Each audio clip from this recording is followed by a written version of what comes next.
Oh, Father, tell me, do we get what we deserve? Oh, we get what we deserve. And where down we go, go, go, go, go. Oh, where down we go, go, go, go, go. So where down we go, go, go, go. Way down we go. Whoa, you let your feet run wild. Thomas, come as we all go down.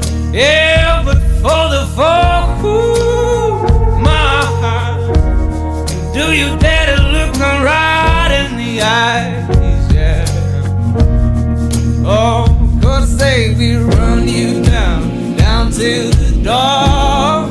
Yeah, someday we run you down, down till you fall. And they will run you down, down till you go. Yeah, till you can't grow no more. And where down we go, go, go, go. Oh, where down we go, go, go. Say where down we go. Oh,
down we go. So where down we go, way down we go.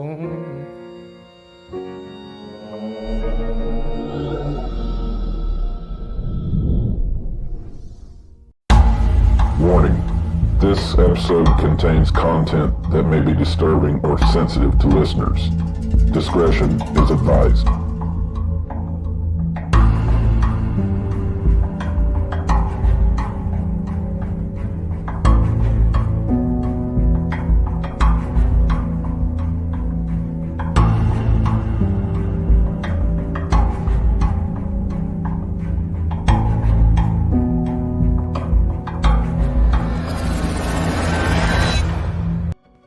Copyright disclaimer. Copyright disclaimer under Section 107 of the Copyright Act of 1976. Allowance is made for fair use for purposes such as criticism, comment, news reporting, teaching, scholarship, education, and research. Fair use is a use permitted by copyright statute that might otherwise be infringing.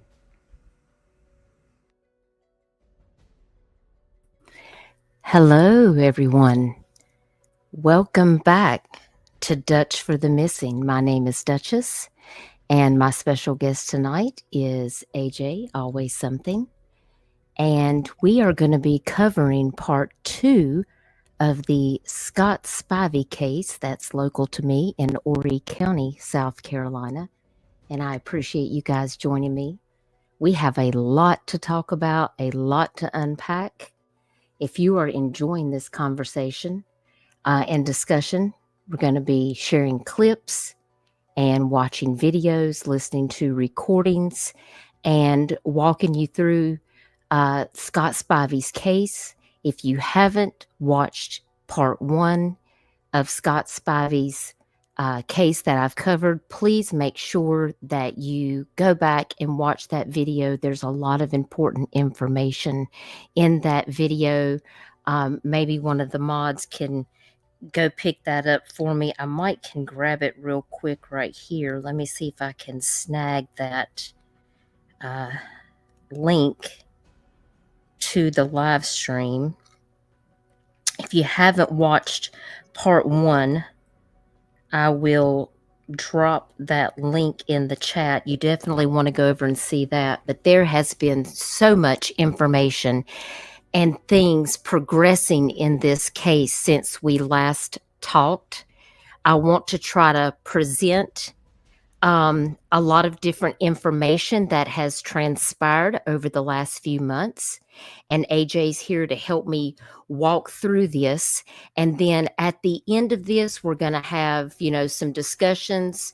We'll discuss the clips in, briefly after we watch them. And then we'll discuss and try to answer questions at the very end. And we're probably going to spill over into a part 3 because there is just so much to talk about. So I think we may, whatever we can't cover tonight in less than 3 hours, then we will probably do a part 3 tomorrow, AJ? That works for me. Okay. We'll probably schedule, and since I don't have a schedule, we're voting on the state that we're going to cover on my community wall for our next Thursday missing state live that I'm going to be doing next Thursday. So make sure you go over there and vote on my YouTube community wall what state. So this Thursday, we may take that time to go ahead and cover part 3.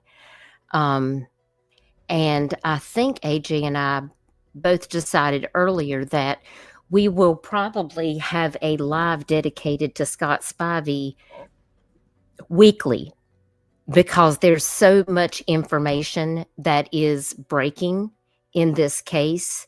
We're going to need to do that in order to keep up with all of the things that are happening right now because it's a lot.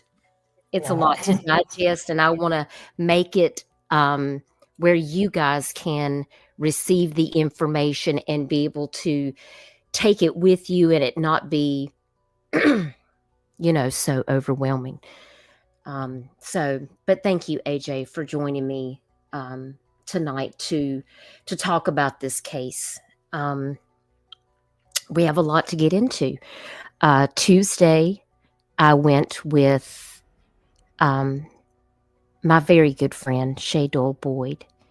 We met at the Horry County Courthouse, and we attended the Horry County Council meeting in which Jennifer Spivey Foley, that is Scott Spivey's sister, spoke out to the council, and we're going to watch that video as well.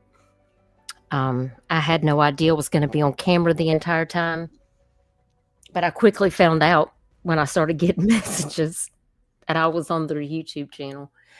I enjoyed opening that YouTube link and seeing 2 of my friends sitting behind her, supporting her. That was so amazing. She did an excellent job. And I really feel for her family. She is such a sweet lady. And her family, it was amazing to see over 3/4 of the people who came out to the council meeting were actually there to support her and her family and Scott Spivey. So, Jennifer, if you're listening to this live stream at any given point, we just want to let you know that we're thinking of you and your family and we're praying for you. And if you ever need anything, please don't hesitate to reach out. If you ever want to talk to us, if you ever want us to share anything, please don't hesitate. Know that we have a community here that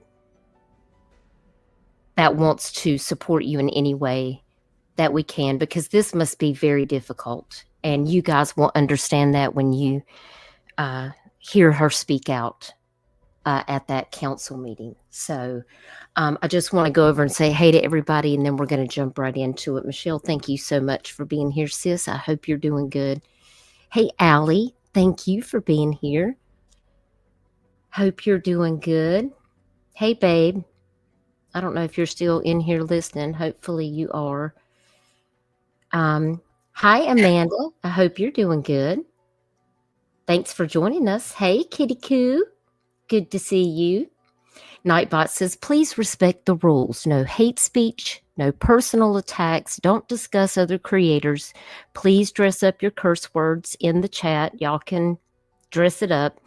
Act accordingly and use common sense, y'all. I mean, it is the internet, but we're not going to be over here doing crazy stuff. And listen, we all have our opinions, and we want you guys to share your opinions in the chat.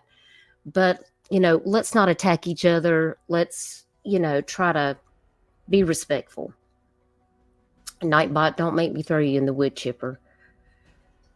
And some other rules. Listen, this is my digital house. We don't discuss other creators. All opinions are welcome. But again, no hate speech, doxing, personal attacks, political arguments, etc., etc. Just be respectful. Hey, Dragon, it's good to see you. I hope you're doing good. There's a lot going on YouTube, so I don't know how many people we'll actually have over here, but we may have a lot of people to watch this on the replay. So we do appreciate you guys liking and sharing this stream out. It helps us to get in the algorithm so more people can learn the information that's going on in Scott Spivey's homicide case. Hey, Nonsense. Good to see you. I hope you're doing good. Hey, AP. Hope everybody's having a really good week. It's been a busy week for me. Hey, Catering Winch. Good evening, all. Great work at the council meeting. I appreciate that. I was glad to be there to support. So I think the first thing that I want to start out with, let me get back up here on my StreamYard here. Duchess, I got people texting me, asking me for the link to the live. I posted it on my Facebook page. And if you want me to text it to you, I will send it to your messages right now. There, I just sent it to you. Oh, no, that was the wrong one. That was the first one. Hang on. I forgot I just copied that and shared it in the chat.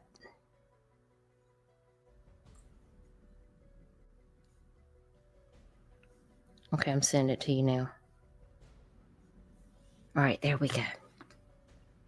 Perfect. Thank you. This is Scott. This is Scott Spivey right here.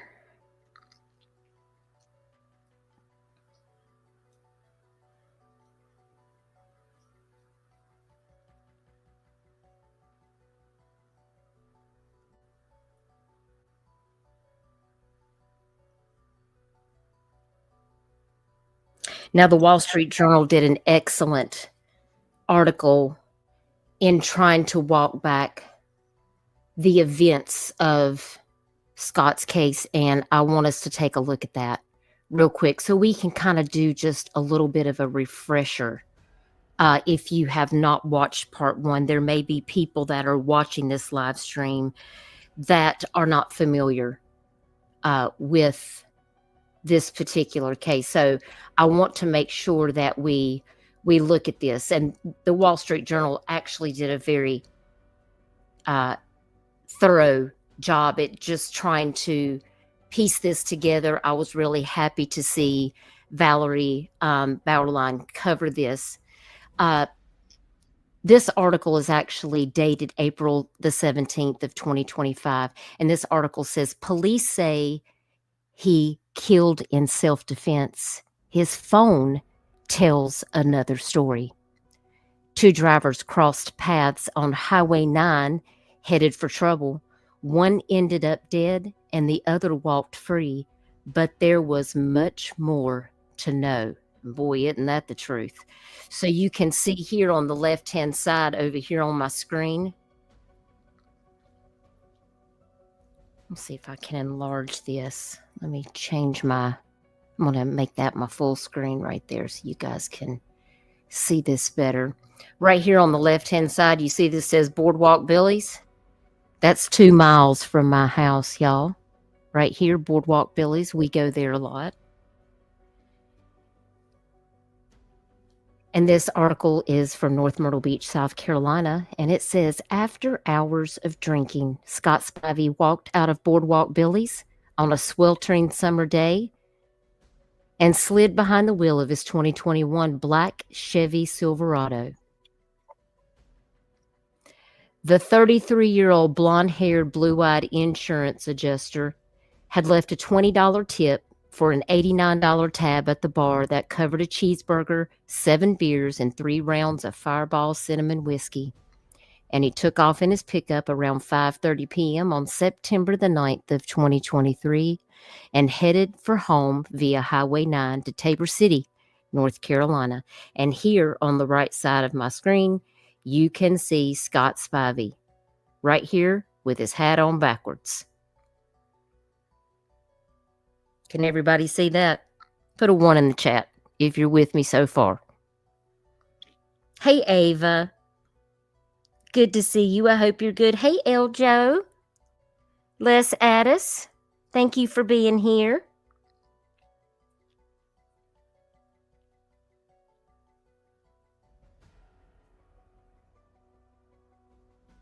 Duchess, I want to ask you, does it look like he's having a conversation with the 2 people beside him? Because to me, it does. Yeah, it does. He's definitely having a conversation with those people. It to me. Sure does.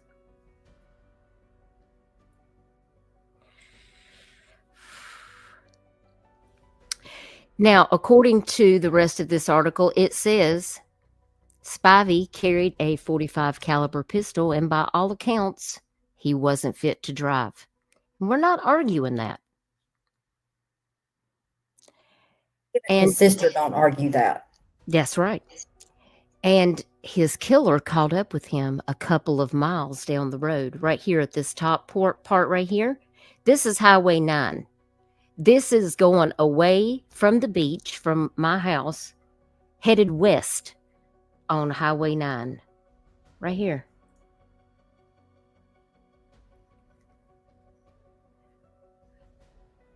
Weldon Boyd was having a bad day. His ex-fiancée had just turned over the keys to a 2023 Toyota 4Runner that Boyd had bought her and left her 5-carat diamond engagement ring in one of the cup holders. She was 7 months pregnant, and they were in an ugly custody fight over their unborn son. And here in the bottom left-hand corner, you can see that 4Runner and the 5-carat diamond ring from Kohl's Jewelers, which is just about 5 miles up the road from my house. Yeah, so I just want to pop in real fast. This post that he made selling that truck and that diamond ring, he made while standing inside of the same store, the Tractor Supply store that he left when he got behind Scott. Right, and that is the premise behind stating about the ex-fiance turning all this over and this 5-carat diamond ring, y'all. The day that all of this transpired, after putting this all together, the Facebook post that he had made was actually, he posted that at the same time that he was at the Tractor Supply picking stuff up to put on his trailer with his friend that was with him in the vehicle. So he was already in a situation mentally with what was going on. His fiance was leaving him, and he suddenly decided on that day that he was going to put her diamond engagement ring for sale. And so not long after Scott Spivey ambled out of Boardwalk Billies, Weldon Boyd and his best friend, Bradley Williams, which is Kenneth Bradley Williams, left that Tractor Supply parking lot on Highway 57 in Boyd's white Dodge Ram TRX, and they too were armed. Hey, Chico. Thanks for being here. Hey, Cassanne. Boyd was driving and said later he didn't see the black pickup on his right until Williams yelled. And this bottom video right here, you can see the black pickup going by, and you can see them going by in the white pickup with the trailer. This is video footage that we played in part 1 that AJ shared with us. The driver of the black Silverado had pulled. Just noticed that. Hold on, Duchess. Wait a minute. You just read that again? He said, Kenneth, what? I've read this article a million times and I've never seen that part. Yeah, Boyd was driving and said later he didn't see the black pickup on his right until Williams yelled. Well, how is that? Because if you look at that video, he's behind him. Well, So how do you see him on his right? remember we talked about this? Because at one point he said, he tells the 911 operator that the reason that he was concerned is because he was pointing a gun at them. I remember that, but I didn't realize that they put it in this article because the article's not matching the video they're showing. He clearly was not, and he was behind him on Pine Needles Drive. So there was never a point that I found that he was beside him. Not one. Even in the girls' 911 call, she said Scott's in front of her and Weldon was beside him. I know. So, Isn't that interesting? Crazy. Right? Yeah. Okay. So the driver of the black Silverado had pulled within inches of them and waved a gun out the window. The black truck pulled ahead of Boyd and hit the brakes, forcing him to swerve into a median ditch. So obviously this set the tone for what was about to happen. Boyd was hauling a trailer loaded with lawn furniture that you see in the bottom left-hand corner of this small video here. And he got it back on the road and he gave chase. And in that previous video, we played the part of the 911 call where Weldon tells the 911 operator that he is going to sweep them all the way. And that is a term used to say that he's going to follow him all the way, and did. It's approximately from the parking lot of the Tractor Supply to Camp Swamp Road is almost 10 miles. He was going to sweep him all the way, and not one time did the 911 dispatcher tell him to back off and do not pursue. They never once told him. And he even told the 911 operator that he was going to shoot him. Hey, Cash. So what transpired over the next 15 minutes or so has been recounted, dissected, and challenged by authorities, lawyers, and loved ones, and podcasters, and true crime people all over South Carolina and beyond. On TikTok, on Twitter, on Facebook, on YouTube. And the truth has proved as elusive as a murder conviction under South Carolina's Stand Your Ground law. The law forgives people taking another life out of fear for their own. In practice, authorities usually rely on the killer's word. In Weldon Boyd's case, finding the truth would be more complicated. Now, this article really has a lot of great stuff in it. So I thought this would be a really good place for us to start to make sure that we have everybody on the same page. And And yes, that is true, AJ. Boyd and Spivey were both in the left lane with Spivey in the front. That's correct. And that's how the pursuit was the entire way. Which takes me back to the very first picture that Boyd provided to police that came out in the very first news article. The picture with his cell phone of Spivey is taken at Pine Needles Road, and his sister has even verified that. So Yeah. from Pine Needles Road all the way on, he was still behind him. Yeah. So Weldon Boyd raced to catch that black Silverado. Weldon owns a local restaurant that's not very far from me. It's called Boys on the Boulevard. That served free meals to police, and that afforded him a $90,000 truck with a supercharged Dodge Hellcat V8 engine. He caught up to that Silverado, still barreling ahead, and the two trucks wove in and out of traffic, Spivey in front and Boyd on his tail. And after about 5 miles, Boyd, a veteran, called 911 and said, "Hey, I got a guy pointing a gun at me, driving," he said on the recorded call, "and if he keeps this up, I'm going to shoot him." And then Boyd told the 911 dispatcher that he was on Highway 9 headed toward Loris, his farm town, and he said, "He's trying to run from me now." And then Boyd followed for a few more miles, telling the dispatcher, "We pulled our guns out." The black truck slowed and turned onto Camp Swamp Road. And then he says, "He's stopping." Boyd told the 911 dispatcher, "Hey, we're about to have a effing shootout, dude." And that's when Boyd pulled behind the black Silverado that Spivey was driving. And Spivey stood outside his truck holding a gun and said, "Do not follow me anymore." And Boyd and Williams fired their 9mm pistols through the front windshield of Boyd's truck. Over 40 shots, AJ, right? And then he asked his friend for another magazine. Spivey jumped back in the Silverado and shot several times before slumping over the center console. The closest witness said he couldn't see who shot first, but once they investigated that, AJ, was there any shells found from Scott Spivey's gun? There was one bullet hole that you can see protruding from the metal coming through the tailgate.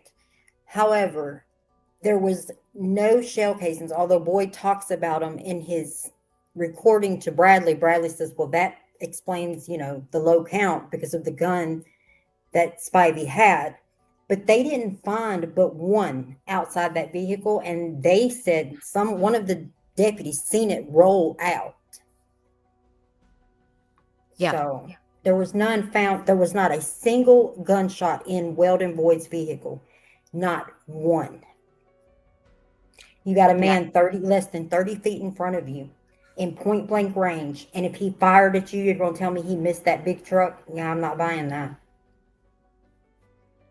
Weldon also said that Scott shot first. That's what he told the 911 dispatcher. Don't hear that on the 911 call, though. Sure don't. I just don't see how somebody could miss. I mean, you're less than 30 feet. That's a big truck. If he shot, there'd be a bullet hole in that truck, and there wasn't. Nonsense says, has there been any connection proven yet between these guys and Scott previously? I can give my opinion on that. The jury's still out on that one. None that I've been able to directly link, but I find it really odd that the attending first officer that showed up, who knows Weldon so well, and per his own mouth in the video knows Scott, and yet he tells dispatch, it's on the CAD report, that they did know each other. I just haven't been able to find the connection. Yeah, hopefully that will come out. Now, police did not call Spivey's family, even though his driver's license was in his pocket and his business cards were scattered on the floorboard of his truck. Officers sealed the doors of the black Silverado with evidence tape, and a tow truck hauled it to the department's impound lot with Scott Spivey's body still inside. And this account is based on interviews with family members like Jennifer Spivey Foley, as well as 911 calls and police records, which include 20 hours of video recordings from body cams, dash cams, and surveillance cameras, more than 1,000 text messages, and more than 7 hours of recorded calls that authorities obtained from Boyd's phone. And Boyd, through his lawyer, declined to comment, and Williams' lawyer didn't respond to requests for comments. Now, Jennifer was at home bathing her 2 toddlers when she got a call that night from her brother's best friend. And that friend had heard about a shooting on Camp Swamp Road and that her brother was involved. So she had to go out to the scene to find out what was going on. The family waited outside the police tape, and officers huddled nearby, delegating someone to break the news. "Don't tell him where he's going, though, or how he got there," one officer said.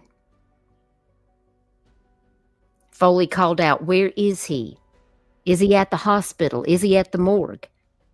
A lieutenant told the family that he was sorry to inform them that Scott was deceased.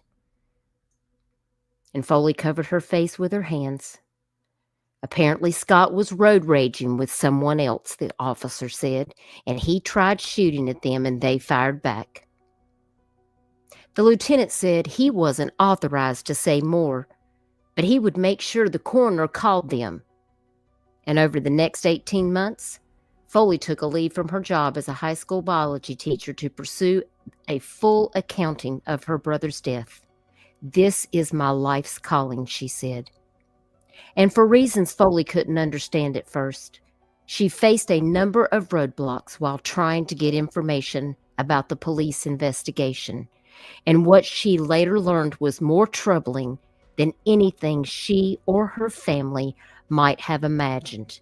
And these are the things that we're going to talk about. These are the things that really matter. For example, the tow truck that was delivered to the police impound lot, well, that had evidence in it that they had to go back 3 times to get evidence out of. And do you know that when they got him to the impound lot, they rolled him out of the cab onto a body bag spread out on the ground, and the investigators stripped off his camouflage shorts and green tank top and fishing boots to photograph all of his injuries and then left him laying there. And he had stiffened in rigor mortis after 6 hours in the late summer heat. Now explain to me why this man didn't deserve enough respect to be brought into the morgue or into the coroner's office to be examined. The side of his face had turned purple and red from pressing against the truck's console during the 25-mile tow trip. It makes me sick hearing this. Absolutely disrespectful. Horry County Police Detective Allan Jones, don't get me started on him, watched for a while and then went to his office next door to type his initial report. And at 2:10 a.m., he sent an email to his colleagues based on the 911 calls and the interviews with the witnesses and the shooters, and said that Mr. Spivey stopped on Camp Swamp Road, exited his vehicle, and fired at Mr. Boyd and Mr. Williams, and both Williams and Boyd returned fire. And all indications are that the actions of Mr. Williams and Mr. Boyd are justified, he concluded. And let me clear up one thing. So that it wasn't the tow truck yard that they had to go back and get evidence from. This was after Jennifer and them picked up her brother's truck. She had to call them out to her home where they had the truck stored.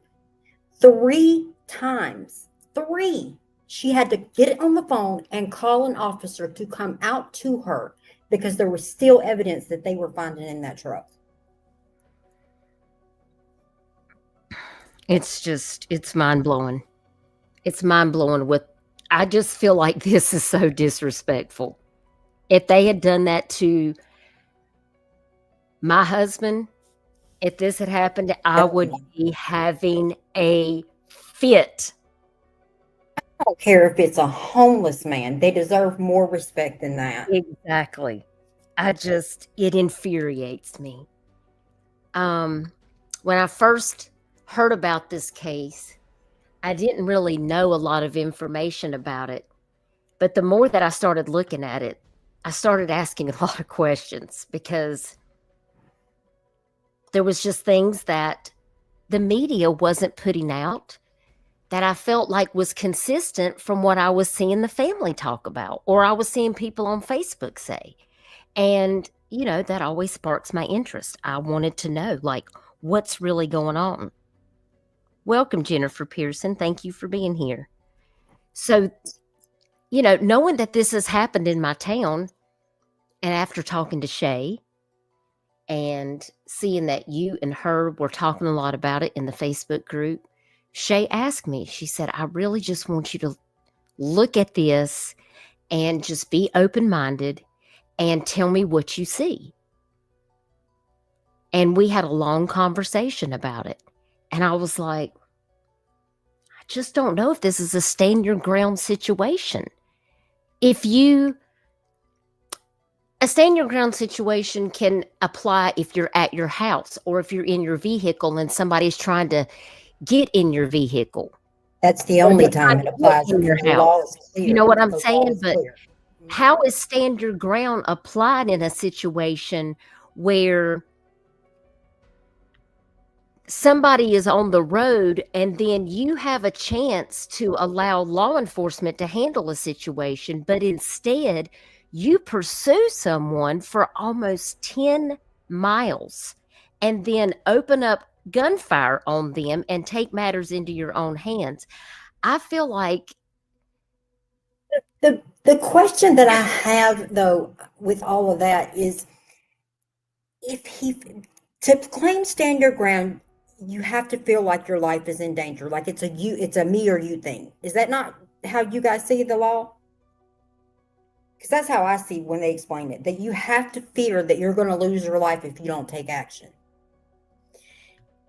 The running him off the road, Duchess, happened right after they were leaving the tractor supply. I personally walked the map to see how far that is. You're talking 6 miles before Boyd ever picked up the phone and dialed 911. If somebody ran me off the road and started waving a gun, I'm not waiting 6 miles.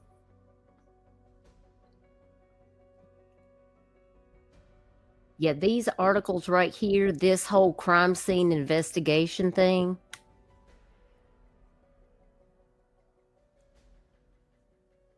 Ridiculous.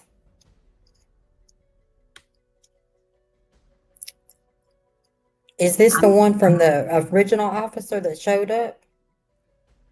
yeah, the one that says at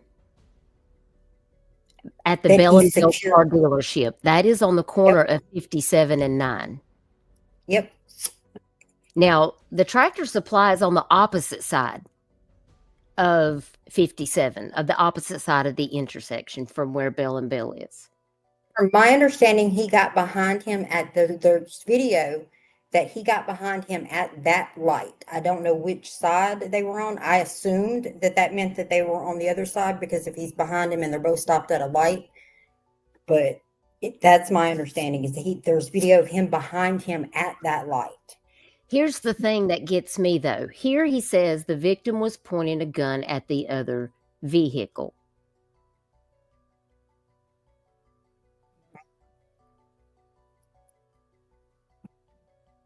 How do they know that? They don't. They just took his word for it. You know something else that's interesting? When I read this crime scene investigations report, I remembered that Weldon Boyd had a big iPad that was filming inside of his vehicle. Why didn't police take custody of that and get the footage off of that? They did 2 weeks later. And let me tell you, Weldon Boyd said in his deposition to to Jennifer's attorney, he asked him specifically, was that iPad used? Weldon Boyd responded no. Unbeknownst to him, he had sent a screenshot of the video from that iPad to his baby's mama, and she turned it into SLED, proving that that iPad had absolutely been used. The problem is it was set to take all recordings to this SD card. So what I did is I took my Samsung tablet, because that was a Samsung tablet. I set the settings to take all recordings to the SD card, and it still backed it up to my Samsung account. And I notified Jennifer, y'all need to get a subpoena for that account. Mm-hmm. See, something ain't adding up with that. Mm-mm. Not at all, because in the new video of him chasing down another guy that I have on my TikTok, he has now replaced that Samsung tablet with another device, telling me that that is what he is used to. He is used to having that dash cam. That wasn't just a one-time thing to look cool. He's used to having that. So there's no way I think he didn't use it. Yeah. And yes, Kitty Coo, if someone's going away from you, it's not a stand your ground. I agree with that. And that's why the officer in South Carolina that shot that man in the back got sent to prison, because they specifically said if they're running from you, they're not a threat. And they sent that man to prison. Right. Exactly. But see, Weldon, well, he's good friends. Here you've got Chief Leonhardt on the left, and you've got Brandon Strickland on the right. And you've got Weldon Boyd right here in the middle. Now, I just have to say something, and I don't know if it's going to happen or not, but then I'm going to shut up. But how do y'all think this is going to, do y'all not know that lifers in prison have TV sets? How do y'all think this is going to play out if this man goes to prison? They're going to see him as a goody rich boy with a bunch of cop friends. That's not going to play out too well. And he proudly displays these pictures. oh yeah, they're real friends. Yeah. Here they are out here gator hunting together. Ooh. Mm-hmm. This is what I'm saying. This is what I'm saying. Yeah. So I want to take us to another place real quick.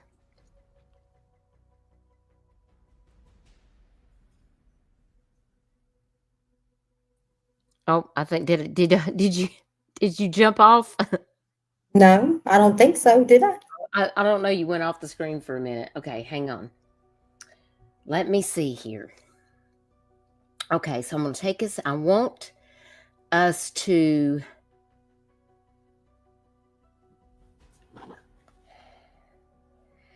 Let me get over here. I have something I want to play y'all.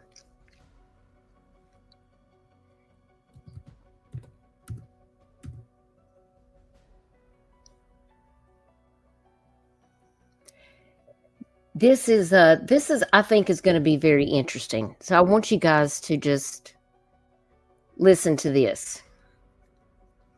This came out a couple of weeks ago. This is fair use. This video is provided by Myrtle Beach Online.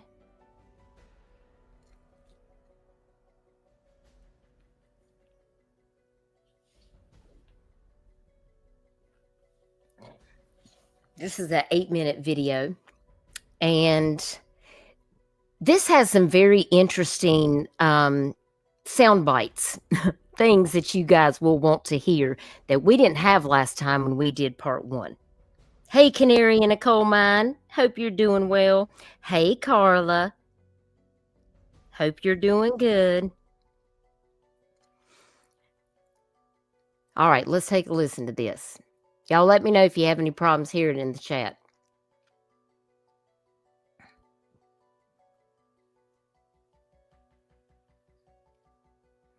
Hang on, let me get over here.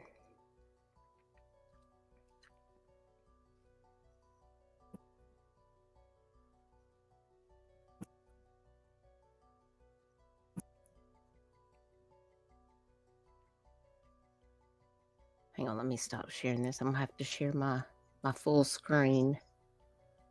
Let me share my full screen here.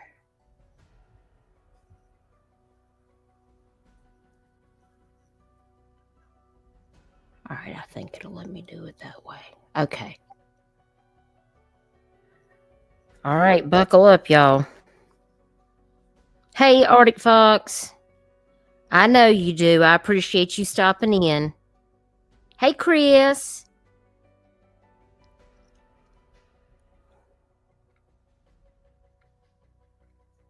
Yeah, Brandon ain't got a job no more, and I'll tell you this.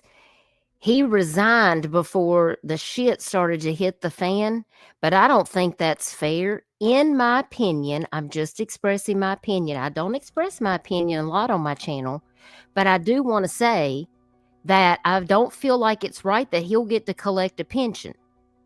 They should take that away from him, because what he did and how he acted in this case is dishonorable. Fortunately, if they've got another law in South Carolina, if they've got so many years in, it don't matter what they do unless they get charged with a felony, they keep their pension. Yeah, and that's what happened with Ronnie Floyd in the South Carolina DNR situation. Mm-hmm. You see what I'm talking about? Like, this is not good. Is what does bother me is now that he has resigned, he's not considered an active officer, and so they can't do the same punishments on whatever they find. Which is why I said that somebody noted him, that this was coming out. Yeah. Okay, guys, buckle up. There is explicit language in this video, so everybody put your tinfoil hats, your seat belts, and your bib waders on, because we might need it to get through this video. Let's go. Fair use.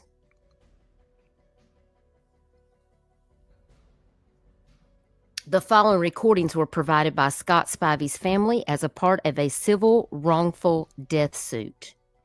The Spivey family's attorney has turned over recordings to law enforcement. The recordings in this video were edited for brevity and are not in chronological order. I got people. I got a judge, a county judge. I've got Brandon with the SWAT team. What's up, man? Brandon, where are you at? I'm at my house. Can you come to Camp Swamp Road off of 9 like as fast as possible? Yeah, what's wrong? I had to shoot somebody. What? Shoot somebody. He held a gun at us. He ran us off the road. We stopped to try and get the stuff on the trailer because we were hauling a couch. He got out, pulled a gun, started shooting at us, and we had to shoot back. All right. Did you call 911? Yeah, they're all here.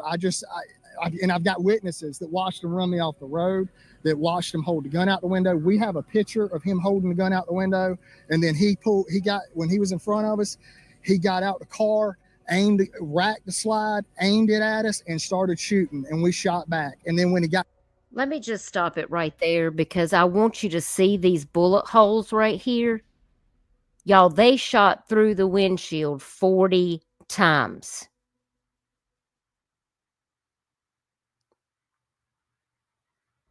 That seems excessive, right? 40 times? 2 people?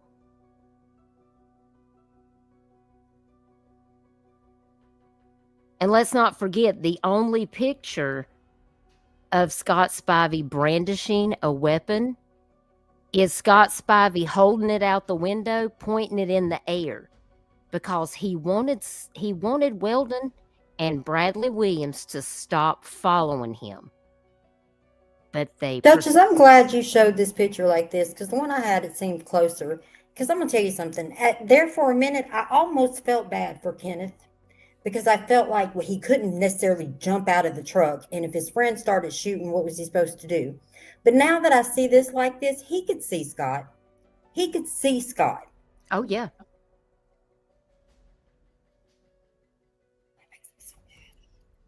All right. I'm going to take it back just a little bit. Anybody have any questions before we get started?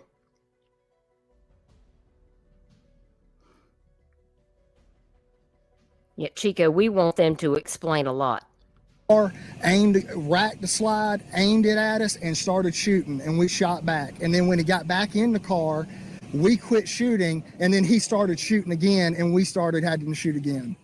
That's pretty interesting, considering there was one spent shell that rolled out from the wheel. So he's saying that Scott shot multiple shots, but there were no shells. Interesting. It happens. Or go ahead. I'll tell you later. Yeah, because this is a mess. All right, I got to be real careful with that because in my jurisdiction, we're an investigating agency, so I got to be careful that I'm not showing any. I know that it's self-defense, and we got witnesses that are all saying it's self-defense. I'm a fucking nervous wreck, dude. Why would? I'll slot out there, but I got to be real careful. You know what I'm saying? Okay, all right. It's just I just don't understand what in the world was going through his head. I mean, the dude just lost it. Well, I'll tell you what I was told. Well, what I heard, not from my people, but from somebody else who knew who this guy was, says he must have been a pretty big dude because he said he was roiding. He was on roids real bad. He might have been having some roid rage. Well, Let me be clear. His talk screen came back negative. His talk screen came back negative, yes. Okay, I just want to make sure that that's known. And y'all just heard that, right? That the police officer is saying, well, it could have been roid rage. Let me take that back. My God, Please. I cannot. I was. Says he must have been a pretty big dude because he said he was roiding. He was on roids real bad. He might have been having some roid rage. Well, hopefully they do a talk screen on him. Yeah, they will. They will because originally the coroner's like, and this is all me and you talking. This isn't the county police talking to you. Okay. Okay. Originally they weren't even going to do an autopsy on the guy. I was like. And was like, no, y'all need to do one just to cover it in case like a civil suit or something tries to come down the line just to cover you. So, because the autopsy tells you how somebody died. We know how he died. He was shot. Do they know how many times he was hit or anything? They'll do the autopsy either today or tomorrow. I don't know. But I was up through it last night talking to him. I was in the shadows last night. I weren't there, but I was in the shadows. But I'm going to tell you, I told Jada last night, and I talked to Daniel. I said, it's one of the hardest things I think I've ever dealt with, having a friend of mine involved in something like that, and I can't be there for him. You were there for me, and I fully understood what you were saying. I mean, it was, and Ken got there very fast. I mean, Ken was with me. Me and Bradley pretty quick. So okay, Allen's a good dude, man. I wanted to send the right person down there too. So it they treat you good though. Yeah. I mean, it was fine. I just wish it, didn't happen. I just wish it didn't happen. But hopefully hopefully they just. It's just all these rumors. I mean, I'm still seeing people saying stuff, and it's just like, damn, y'all. I mean, it ain't like I went looking for that. I pulled off the road. He was. Excuse me? It ain't like you went to catch that. Stop it. It ain't like you went looking for the dude. You drove 9 miles after him. Hold up. Wait till you hear what he says next. Okay, I'm just taking deep breaths. Breathe in. Hold it for 8 seconds. And breathe out. Everybody, are y'all breathing with me? Put a 1 in the chat if you are taking deep breaths with me, because what the hell? That's not the worst of it. Wait till you get to the next part. All right, I'm got to take that back for a second. Good Lord Almighty. People saying stuff, and it's just like, damn, y'all. I mean, it ain't like I went looking for that. I pulled off the road. He was parked, and I mean, he basically ambushed us. Well, you could have been. Oh, and I talked to Nate last night too. I called Nate. He was at dinner, and I discussed it all with him. And he said that when I talked to you, he's thinking about you, but not to worry about anything. Because they'd have to go to him if they were going to charge you for a warrant. You know what I mean? Okay. And they're not going to, so don't even think like that. But yeah, you good, man. I hate you went through it, man. It is what it is. I mean, it's I'm okay with it. I mean, Bradley's pretty quiet, but Who's the guy you were with? That's my buddy Bradley. Well, don't tell Bradley you enjoyed that. I had a Repeat damn that, Duchess, because it's kind of hard to hear. I want to make sure everybody gets what he said to her to make her respond that way. Yeah, let's take it back. I just knew that one part was coming up.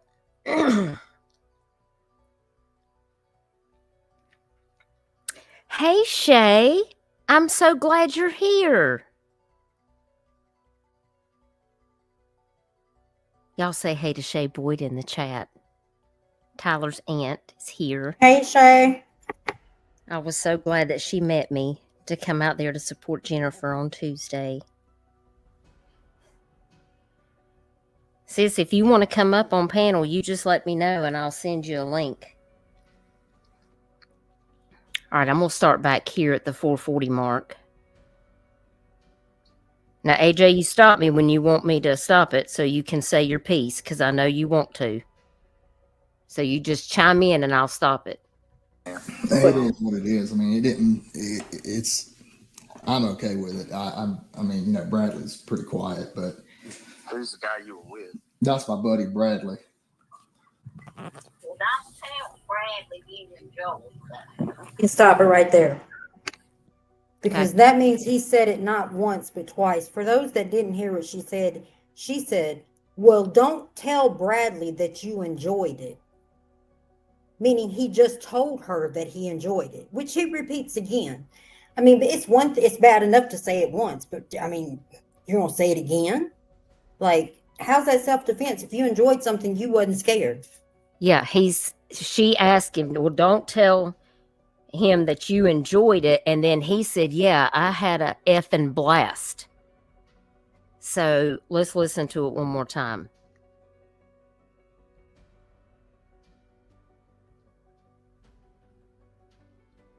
It's. I'm okay with it. I mean, you know, Bradley's pretty quiet, but Who's the guy you were with? that's my buddy Bradley. Well, don't tell Bradley you enjoyed that.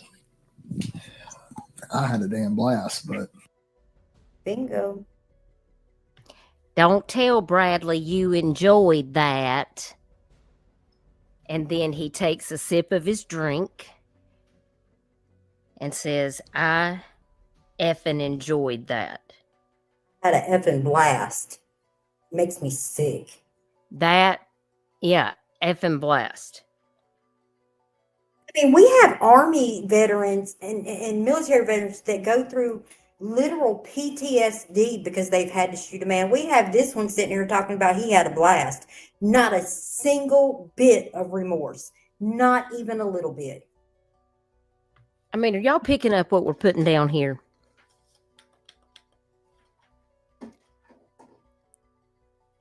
I mean, I'm all about defending your home. If somebody's trying to come into my house, well, I mean, I'm locked and loaded. I'm ready. Okay, but I'm not going to pursue somebody for 9 damn miles. We're not the same. Yeah, we are not the same. And he just lied to Brandon because he told Brandon that they pulled over to adjust the couches and that Scott ambushed them.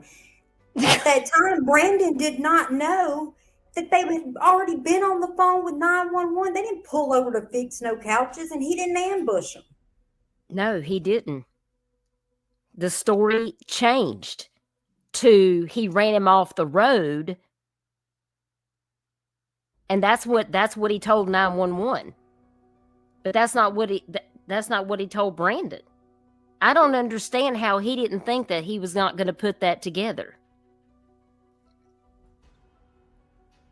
It's wild. Okay, all right, let's continue.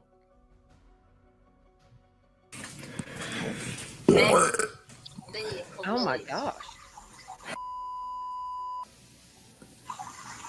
The SWAT Team.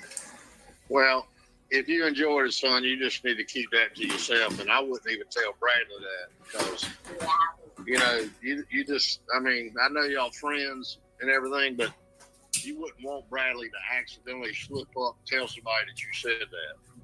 They I love my finished kids the dearly, but if my analysis son said that of to both me, I'd my turn him in myself. Say that again, AJ.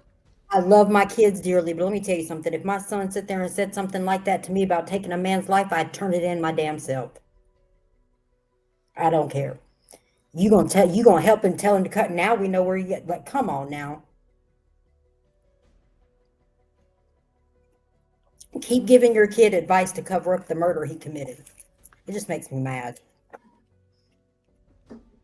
Yeah, that people think they can just take the law into their own hands, or that they can use the law to manipulate and get their way, and that somebody's life isn't as important as their life, as their wants and needs.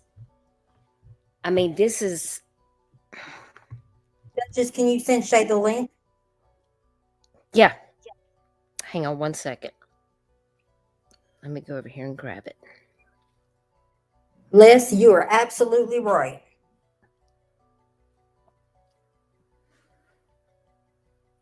Some might say me saying that's a bad mom. I don't care. That's a man's life.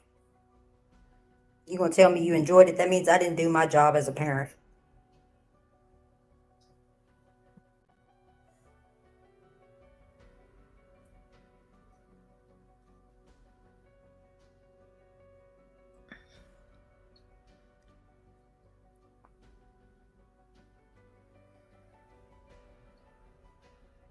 All right, let me get over here to my messenger so I can send it to her. Sham will send it to your messenger. Okay. All right. My vehicle and his. The TRX was never hit once, other than the shots that we made through the windshield. Okay.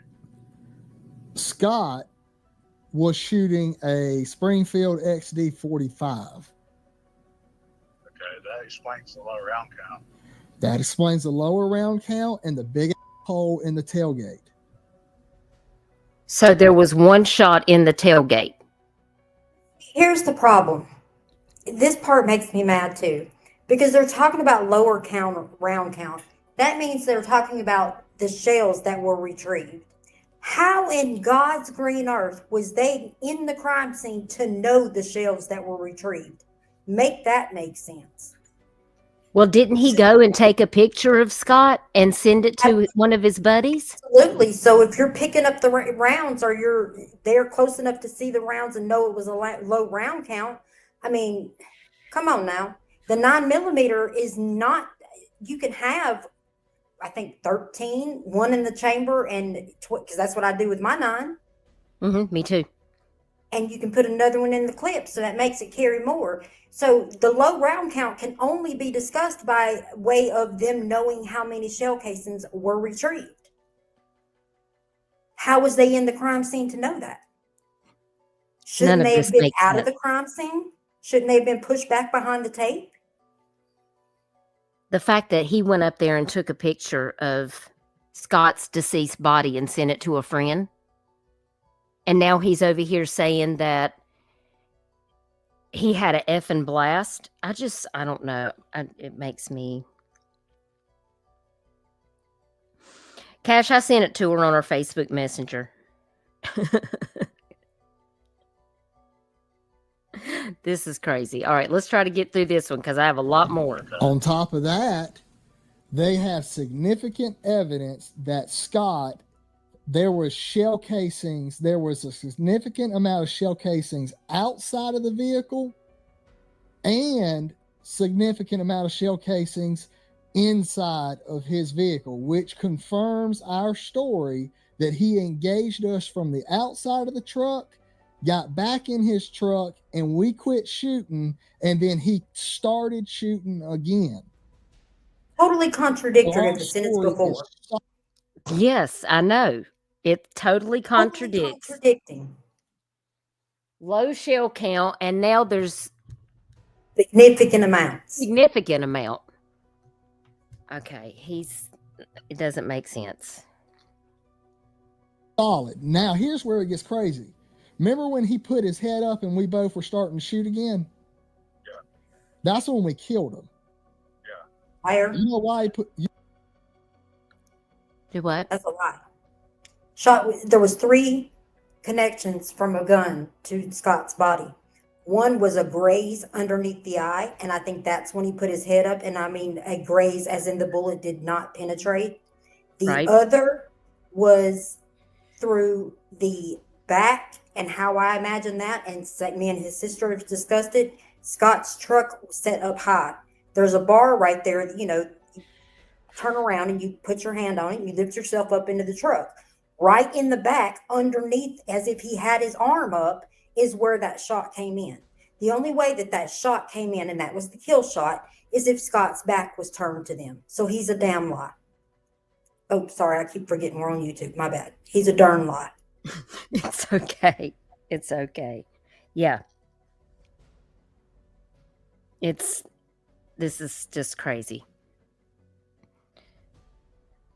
You know why he put his head up? Why? He was lifting himself off of the center console where he had another high capacity magazine that he was trying to get to reload and get back in the fight. That's a lie too. The high capacity magazine was in the back seat by his hand. Say that again. The high capacity what he's calling a high capacity magazine, 13 round clip, was per the report, was in the back seat, not on the console. And another thing, how in the world are they in Scott's head to know what he was lifting up for? That is Weldon trying to make Brandon feel better, or trying to make Bradley feel better, because it was already in the back seat, not the center console. That says a lot right there. Nonsense says that's just random, but can you tell me what it says on his head? Is it something Boys? Yeah, it's Boys, Buoys, on the boulevard. That is the name of his restaurant. And that restaurant is oceanfront next to, well, we call it H. Lee's. It's like an open patio dance bar right at the Horseshoe, which is at the end of Main Street in North Myrtle Beach. That's where his restaurant is, right beside of. And that's all I can say about that. Oh, we have a special guest. Hey, sis. Hey. How are you? I'm good. How are you I'm guys? glad you did. I was wanted to comment on the, him talking to his parents and being comfortable talking that way to your parents. I mean, it's just, I'm with AJ.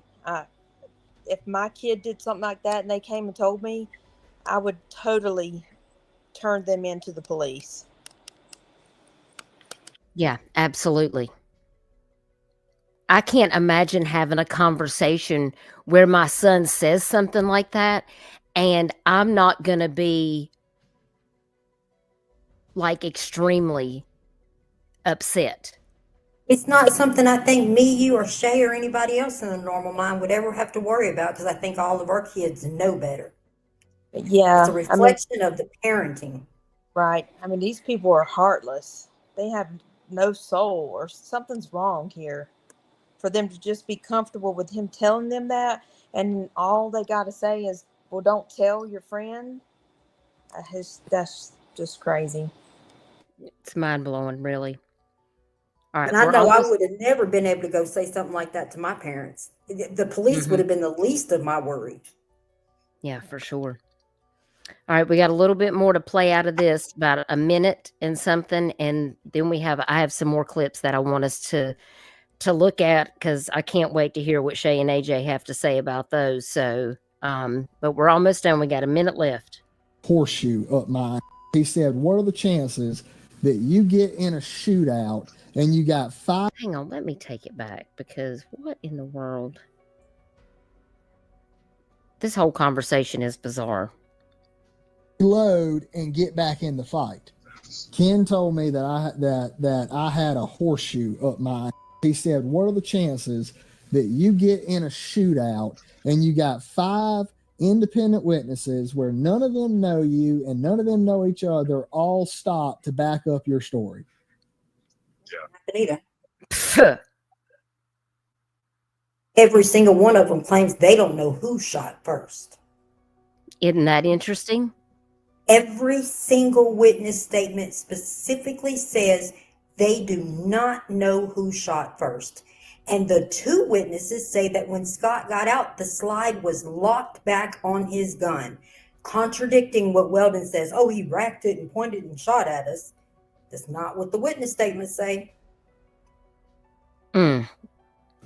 He said if this had happened on a back road where it was just you, Bradley, and that vehicle, and there was no one else around, he said this would have been a whole different situation. Yeah, I believe so. And Brandon said, just be thankful he wasn't black. Oh my God, that just Okay. Oh, What? I forgot about that. What in the hell? So basically, your friend told you that if the skin color would have been different, it would have been murder. Make that make sense. I can't even.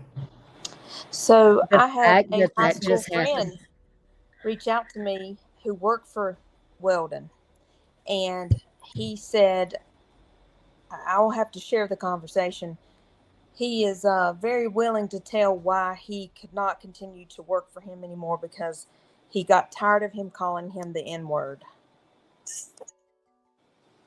Stop it. Nope.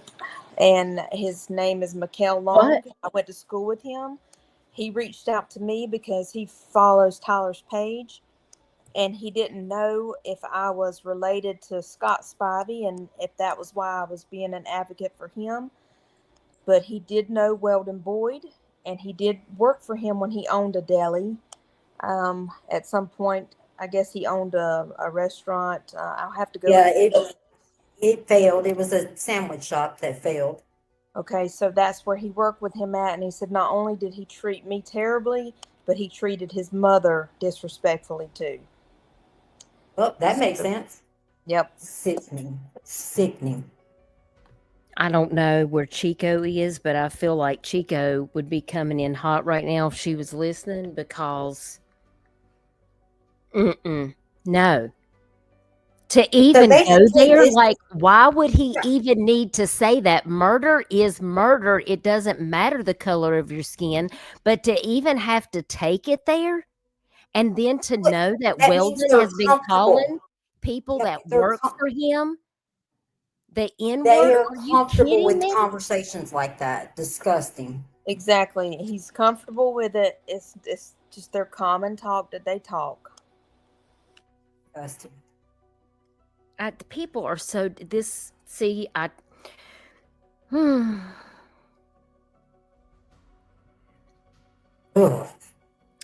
I just feel like he was probably raised that way. And it's not good. It's not good that I cannot tolerate people like that. I just say in the group, let me ask y'all something. Let's just say this was y'all's child. Would y'all not be embarrassed? Just I would be mortified. So ashamed. I wouldn't be able to show my face. I would be so embarrassed. Me too, honey. Me too. Jennifer said Mr. Worley owns that restaurant and everything in it. Weldon's parents finance the business for him. He acts like he owns it all and can treat everyone else like they're beneath him. Jennifer, I know Mr. Worley. I know his daughter. I know his daughter. I'm good. I'm friends with her.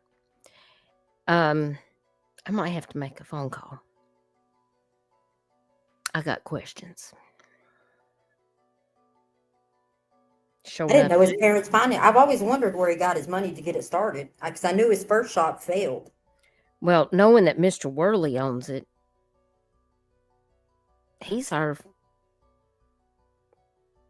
city councilman. Wait, what? Yeah, Harold Worley. That's who he's So wait a talking minute. about. Harold So- Worley owns Ocean Drive Hotel, and he owns the property beside of it, which used to belong to H. Lee. H. Lee Okay, so passed wait a away, and minute. Harold Worley bought it. Are you saying that Weldon Boyd rents his restaurant location from somebody that sits on the city council? I think that is, if I'm not mistaken, I believe that's what Jennifer Pearson is telling me right now. But I can find out for sure. But I mean, I don't have any reason to doubt you, Jennifer. Is that what you're saying? Yeah, Tillman Beach Golf Resort. Yeah, that's the Ocean Drive Hotel. Yeah, I know him. I know his daughter. Wow. Yeah, I've known them. My sister is a national champion shag dancer. We have the shag nationals there at the Spanish Galleon every year. Yeah, I've known him and his daughter and son. Don't get me started there. No. His daughter is very sweet. But this leads me to have to ask more questions, see? Because is that what it means, cash, in the UK? Well, that's not what it means here. It's a dance. It's the South Carolina state dance. It's like the jitterbug. And that's how I know him. I've known, my parents know him also. I'm going to have to make a phone call because I got questions. There's a whole lot of privilege going on here. I just can't. Okay, let's play the rest of this out. I mean, that's true.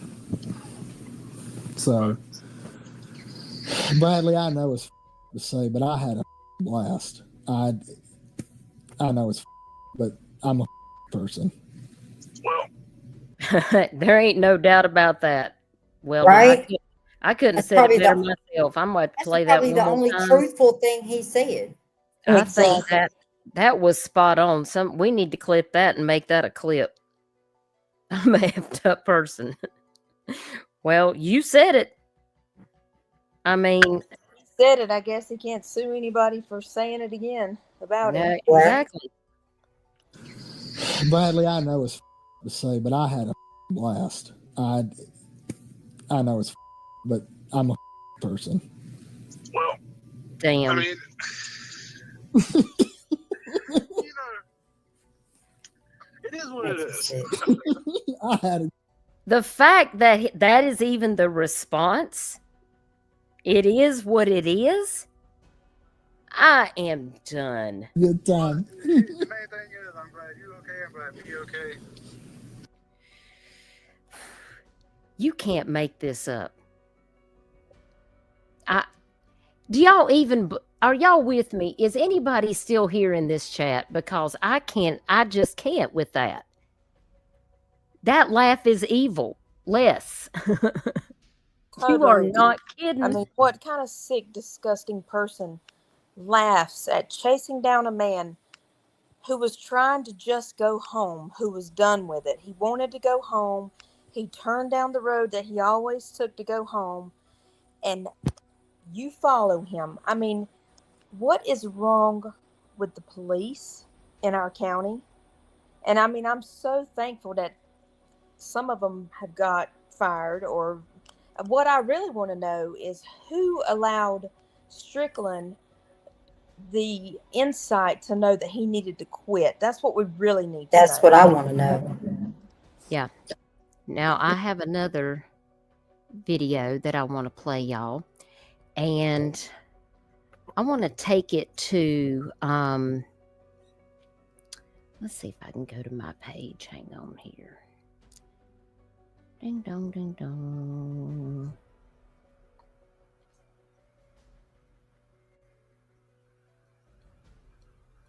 Let's see.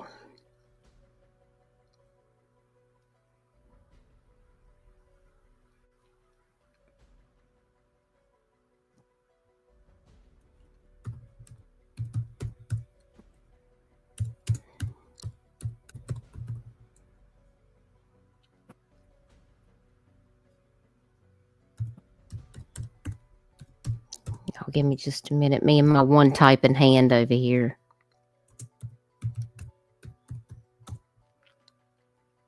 I'll be glad when I get this cast off my arm. It's about to make me crazy. Okay, let me get down over here.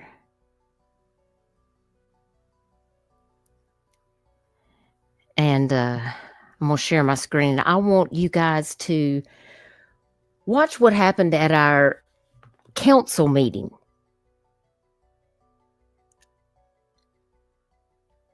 You saw my cast on the video last night, didn't you? I didn't know Shay was going to set me up to be right in line with the camera, but there we were. I swear I didn't either. The other side was full, so I just sat there and waited. And I had no idea the camera was going to be right there on us. Yep. And that was it. So, oh, I didn't share the right way. Hang on, got to share my whole screen in order to do it right. Okay, there we go. All right, so I went to 4 minutes and 8 seconds in. I think that's about where she comes up.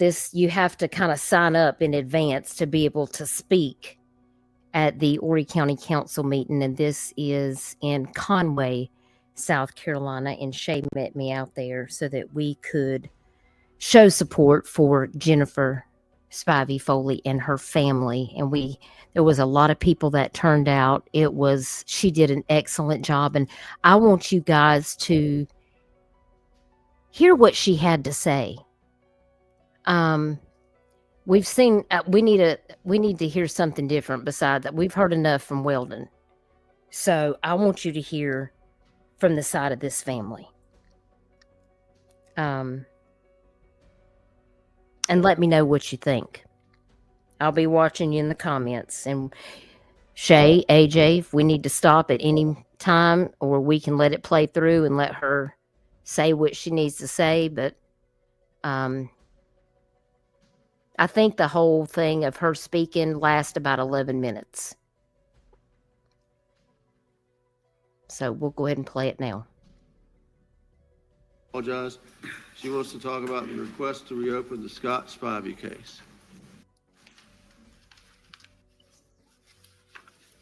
Good evening. Before I begin, can I ask, if you don't mind, everyone that is here for Scott tonight, if you allow them to stand up, just see the support. Would you mind that before I get believe started? We see him there, but that will be fine with us. I don't think anybody would object.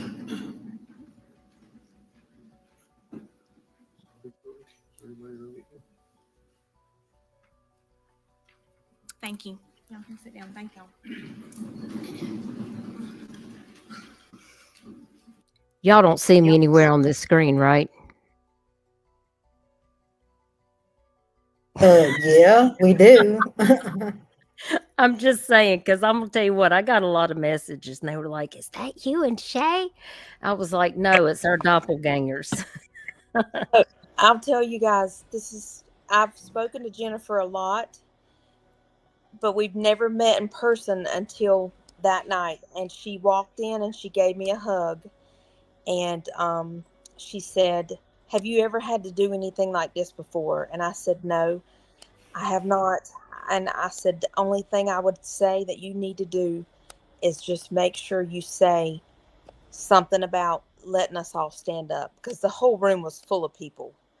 And I said, just say, everybody who's here to support you and Scott, stand up. And I said, that's the only advice I can give you. But I'm so proud of her. She did a wonderful job. And She did. Carry on. I'll let you play the video. And after it was over, and we all went outside, I waited because I wanted to speak to her. And she came right over to me and she hugged me and she goes, you must be the Duchess. And I said, the one and only, the infamous Duchess, that's me. And she thanked me for talking about her brother's case. And I told her that we were going to be doing this live. And she said she really appreciated us, keeping his name out there because he deserves justice and to keep his story going. So that's why we're doing this. So y'all put some hearts in the chat for Jennifer and her family, because she is doing an amazing, incredible job, and I'm so very proud of her. And I was proud to be there to support her. Me too. And Cash, that's me in the coral shirt right there. Can't you see the cast on my arm? That's me right there, looking at my phone. And so the lady, you'll hear at the end of the video, there's somebody who yells out, "Justice for Scott." It's the lady that's sitting to my right.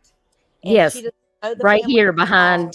behind Yeah. Jennifer with the glasses right here. Yeah. Yep, she's just been following our page on Tyler's page, and she said that she drove from Loris because she felt like it was the right thing to do, that she wanted to support the family, and she's the one who yells out at the end, "Justice for Scott." Yeah, which I thought was really cool. I think a couple other people said amen. Yeah. So, yeah, it was pretty cool. Okay, let's take a listen. Yes, ma'am.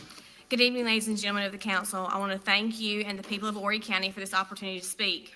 Tonight, my family and I stand before you to advocate for your insistence of justice, not simply for justice for my brother, Scott Ryan Spivey, and not just for my family, but for the community. Thank you for what you have done so far with the letter to the governor. The night my brother was killed, our lives were changed forever. I wear black tonight, not just to mourn the loss of my brother, but also to mourn the loss that we have in those that were sworn to protect and serve. The words hanging over the door of Horry County Police Department reads, "Professionals at work for you." These words carry a hollow meaning for my family. We trust law enforcement to protect us, to do the right thing. The rule of law requires that people are in these positions are required to be ethical, moral, and abide by the rules. But the truth in Scott's case never had a chance from the beginning. Its outcome was determined before the real investigation ever got started. All we ever asked for was a fair, true, and just investigation. As you all know, that did not happen. We are disappointed to continue to discover the acts of Horry County Police Department officers that assisted in this biased investigation. These officers took an oath to uphold and protect individuals in their jurisdiction to ensure the application and protection of their constitutional rights, the same rights that we all have. As the former deputy chief said, dead men tell no tales. In this case, it seems that many people of authority believe that since dead men can't tell any tales, their voice doesn't matter. I speak for those tonight who cannot speak for themselves, and that is my brother. Imagine meeting with these people that are entrusted to protect your life and your family, and when you start to ask simple questions, you are immediately dismissed with indignation. We repeatedly asked about the relationships of Horry County Police Department and the shooters, and we were dismissed every single time. We were lied to when investigators and the prosecutor told us that they looked. They didn't. How could they have looked and ignored all the evidence that has brought us here tonight? We were lied to when we were told that there was no evidence to warrant prosecution. Our family was never notified of Scott's death. Now, I also ask you to imagine being told later of the indignity that was done to my brother's body when he was towed in his vehicle. Scott was left in his truck in 77-degree heat for 6 hours, sealed up and towed across county to have his body drug out on the ground, stripped, and photographed in the impound lot. To have the county only try to justify this to claim that there was a threat of inclement weather. I ask yourselves, would you want your loved one done that way? The county owns tents. They own the lighting. There was no reason for this to have happened. Now imagine hearing the secret recording conversations of an officer telling the shooter what was done to help him. What else was done? There are 2 hours of body cam footage missing from the scene that night. They were told to turn their body cams off.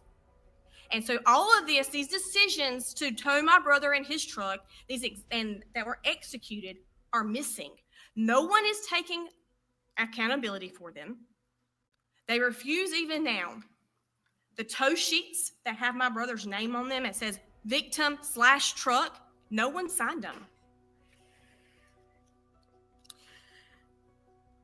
Scott was towed to preserve evidence.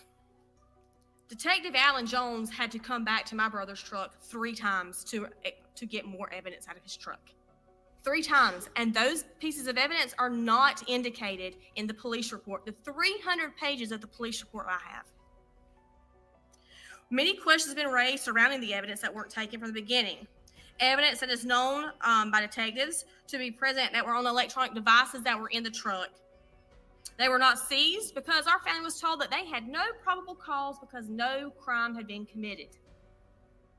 There's a dash cam in the truck of the individual that shot my brother. That dash cam has a video on it. That is in their recordings and that is in text messages. And that recording of my brother's last minutes on this earth sat in that truck for 4 days on the Horry County Police Department's impound lot. That is unacceptable.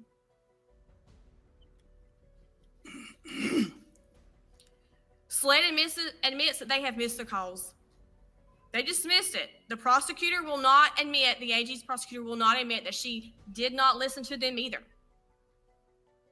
How can Alan Wilson's office determine that there is insufficient evidence to bring charges on the 2 shooters when they haven't even looked, when they haven't even considered the law? The AG told my family that nothing mattered prior to the incident that happened on Camp Swamp Road. It did not matter that Boyd and Williams chased my brother at speeds at close to or over 100 miles per hour for 9 miles. How can they not consider that when you clearly hear the shooters say they have their guns drawn too? Right from the beginning. In Boyd's own admission in his tape to his mother, between me and you, Mama, yes, Scott knew he was being followed. He just ran me off the road and I was like, F that guy, and I chased him. I was on his ass. And his truck couldn't outrun mine, and Scott knew it. Scott was terrified. Those are his words. Imagine being chased down and somebody telling you that this is a stand your ground case. No reasonable person can say that those shooters were without fault on bringing on this difficulty. Our family has been told that all evidence was clearly and thoroughly examined to reach the AG's decision. You know it wasn't, or we wouldn't have been given, y'all wouldn't have written a letter to the governor. And thank you for that. I really do appreciate that. Through discovery, I found the mounds of evidence that were never reviewed. Did these agencies fail to investigate, or did they investigate and turn a blind eye to all the evidence? There are 90 recorded phone calls. There are hundreds of text messages, and there is a wealth of metadata on those pictures that are on those phones, regardless of the missing video. Body cam footage displaying blatant and inappropriate interactions between the officers on scene. Clear violations of standard protocols by everyone, like coaching the shooters to act like a victim. These noted actions are not only displayed with the shooter's malice intentions and vile enjoyment of killing my brother, but it also depicts the police department's complacency in the obstruction of justice and what actually happened in the shadows. We will continue to fight for justice. That is the price we pay for loving Scott. We will not stop until all the acts of these officers and anyone else involved who participated in this are held accountable. All we have ever wanted was the truth, and we will continue to advocate for Scott's case to be reopened with a thorough investigation by an honest prosecutor who is willing to actually review all the evidence, apply South Carolina's laws to the actions of that day. We are only asking people to do the job that they were sworn to do. We ask that you demand the governor to appoint a special prosecutor independent of the AG's office. He has the power to do that. In closing, Horry County's mission statement reads, compassionately serving our community through partnerships and professionalism. And that's what my family's been asking for. And I appreciate your hand in trying to help us accomplish that. I appreciate our neighbors, the South Carolina delegates and the governor of South Carolina, to demand a fair and just investigation. We need your support in this fight. The trust in those who are sworn to protect us has been broken. How can Horry County constituents, tourists, bordering locals trust the justice and unbiased service here? We ardently and respectfully request the council to take action to help restore the community's trust. With all the evidence available to the public now, I hope everyone realizes there is no rug left to sweep anything under. Demand the governor to act. If he won't, Please demand the sheriff to act. Do something more than what's been done to date. This is not just my family's problem. We must all continue our fight until justice is had. I would like to thank the council again for the opportunity to speak. And we also want to thank the people of Horry County that have recognized that reform is needed. We pray that these requests have fallen on open ears and concerned hearts. And I pray that you all sleep tonight knowing that no blind eye can be turned to Scott Spivey anymore. Thank you. Thank you, ma'am. Hold on a minute.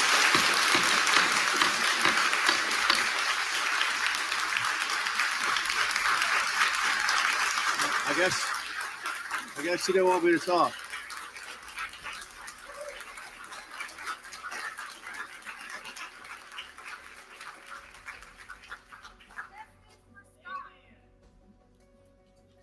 What I was trying to say was, thank you for coming out. Thank you for speaking with us. We understand your situation. We've tried to help. The police have tried to help. Mr. Administrator, if you had still been there, I would have asked him to hand you a copy of this letter that the delegation has done, doing the same thing that we've done. And we'll see what happens from there. Okay? All right. Mr. Hardy? Thank you, Mr. Chairman. I would like to also thank y'all for coming out. I don't know what the Attorney General needs. I don't know if he needs you to get on your knees and beg him, hug his neck or whatever. But I would, in my opinion, if the Attorney General doesn't give you an answer or some direction, I'd highly advise him not to politic in Horry County. Thank you. All right. Thank you. I'm going to take us off that screen because I got a few things I want to say about that conversation at the end. Some things that, while Jennifer did an amazing job, and a big shout out to her, I was a little disappointed in the way that she was treated by the council. I was a little taken aback. Just some of the comments and things that were made, like, well, the police are doing all they can. Are you kidding me right now? If they had done all they could, we wouldn't be in this situation. Right? Right.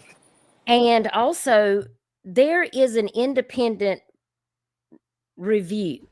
That's the letter that he handed her, which I believe is this one right here. No, that's the September 15th. This one, dated May 6th.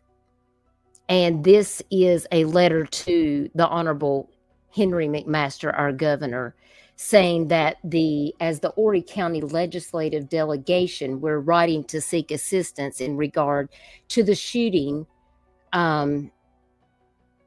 that took place in Horry County on September 9th of 2022. And due to a conflict of interest with the shooter, the Horry County Police Department and the 15th Circuit Solicitor's Office felt it was best to hand the case over to the SLED to lead the investigation. And it's recently come to their attention that per SLED that they were not the lead investigator, and that the case was later handed over to the Attorney General's office, who closed the case. And it says, while we have the utmost respect for this South Carolina Law Enforcement Division and Horry County Police Department, many of our constituents believe the incident was prematurely decreed self-defense.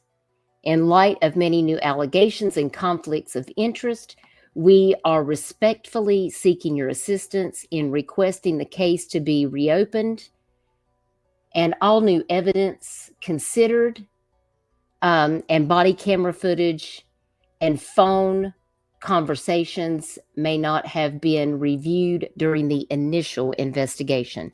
And thank you for your consideration and understanding. And then these members right here signed it. Okay. But Representative William Bailey, and that, by the way, is a good old boy that Weldon mentions in multiple phone calls that he was working a plan to give Weldon this hero award. And I'm going to have to direct you guys over to watch the True Sunlight podcast with Mandy Matney and Liz Farrell. If you guys are familiar with the Murdoch murders case, they did an excellent job covering that. And they're also doing a lot of exposing things in the Scott Spivey case. And I listen to their podcast every time. I'm sure they're working on a new episode right now. And I'll drop their link. It's also in the description of this video, a link to their Facebook as well as their Spotify podcast, which is where I subscribe to them at. You definitely want to go over there and make sure that you listen to them walk this case back and everything that they have found, because I have other things that I'm going to share that they have also come out with, including one of the people that do investigative journalism with them, discovering other information that came out in this case that, once again, Horry County Police Department missed. But this letter right here doesn't even have everybody on it that needs to be on it. Why? Because some people are still supporting Weldon, in my opinion, and it's not right. I mean, you've got 2 Horry County police officers facing disciplinary action. It's not good. The first one was Brandon Strickland. That's the guy that you heard the voice clips from that we just played with Weldon. This is Brandon Strickland. He was with law enforcement for more than 20 years.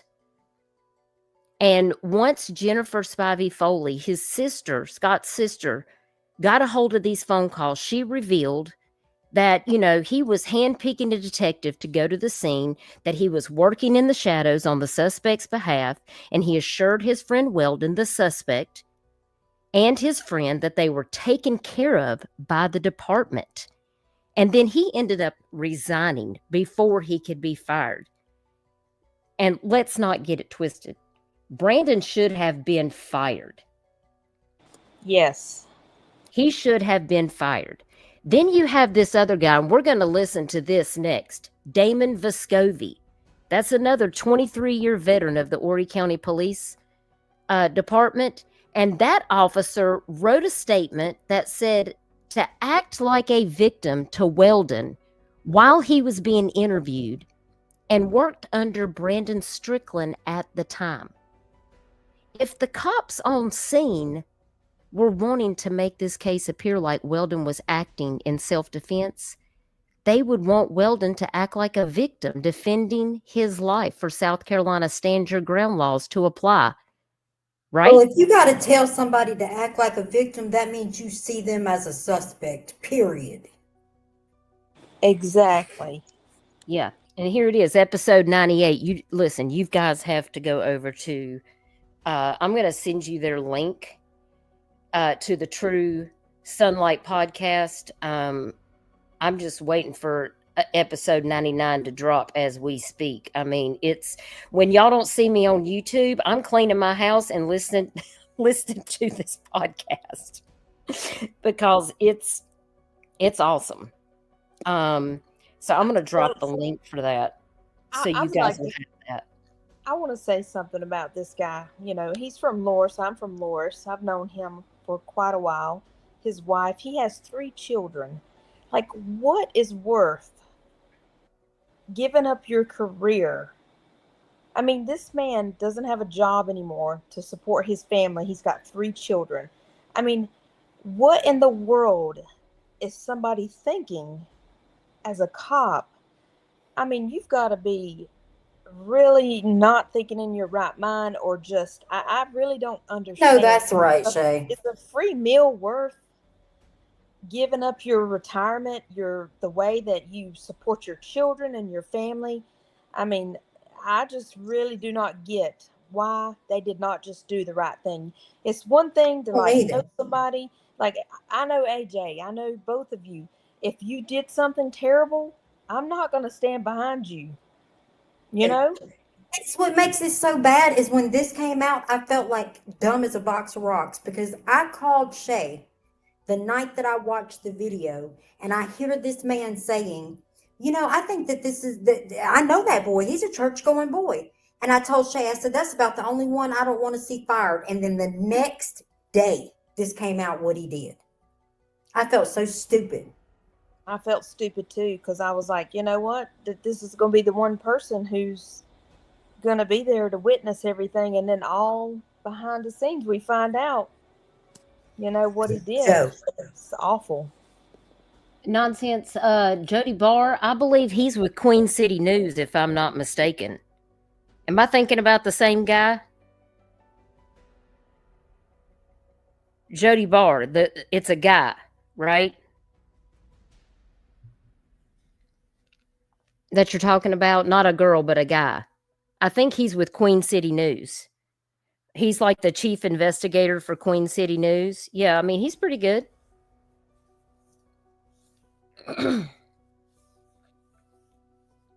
Yeah, Chico. I know Chico's been covering the Tyree Nichols case out of Memphis.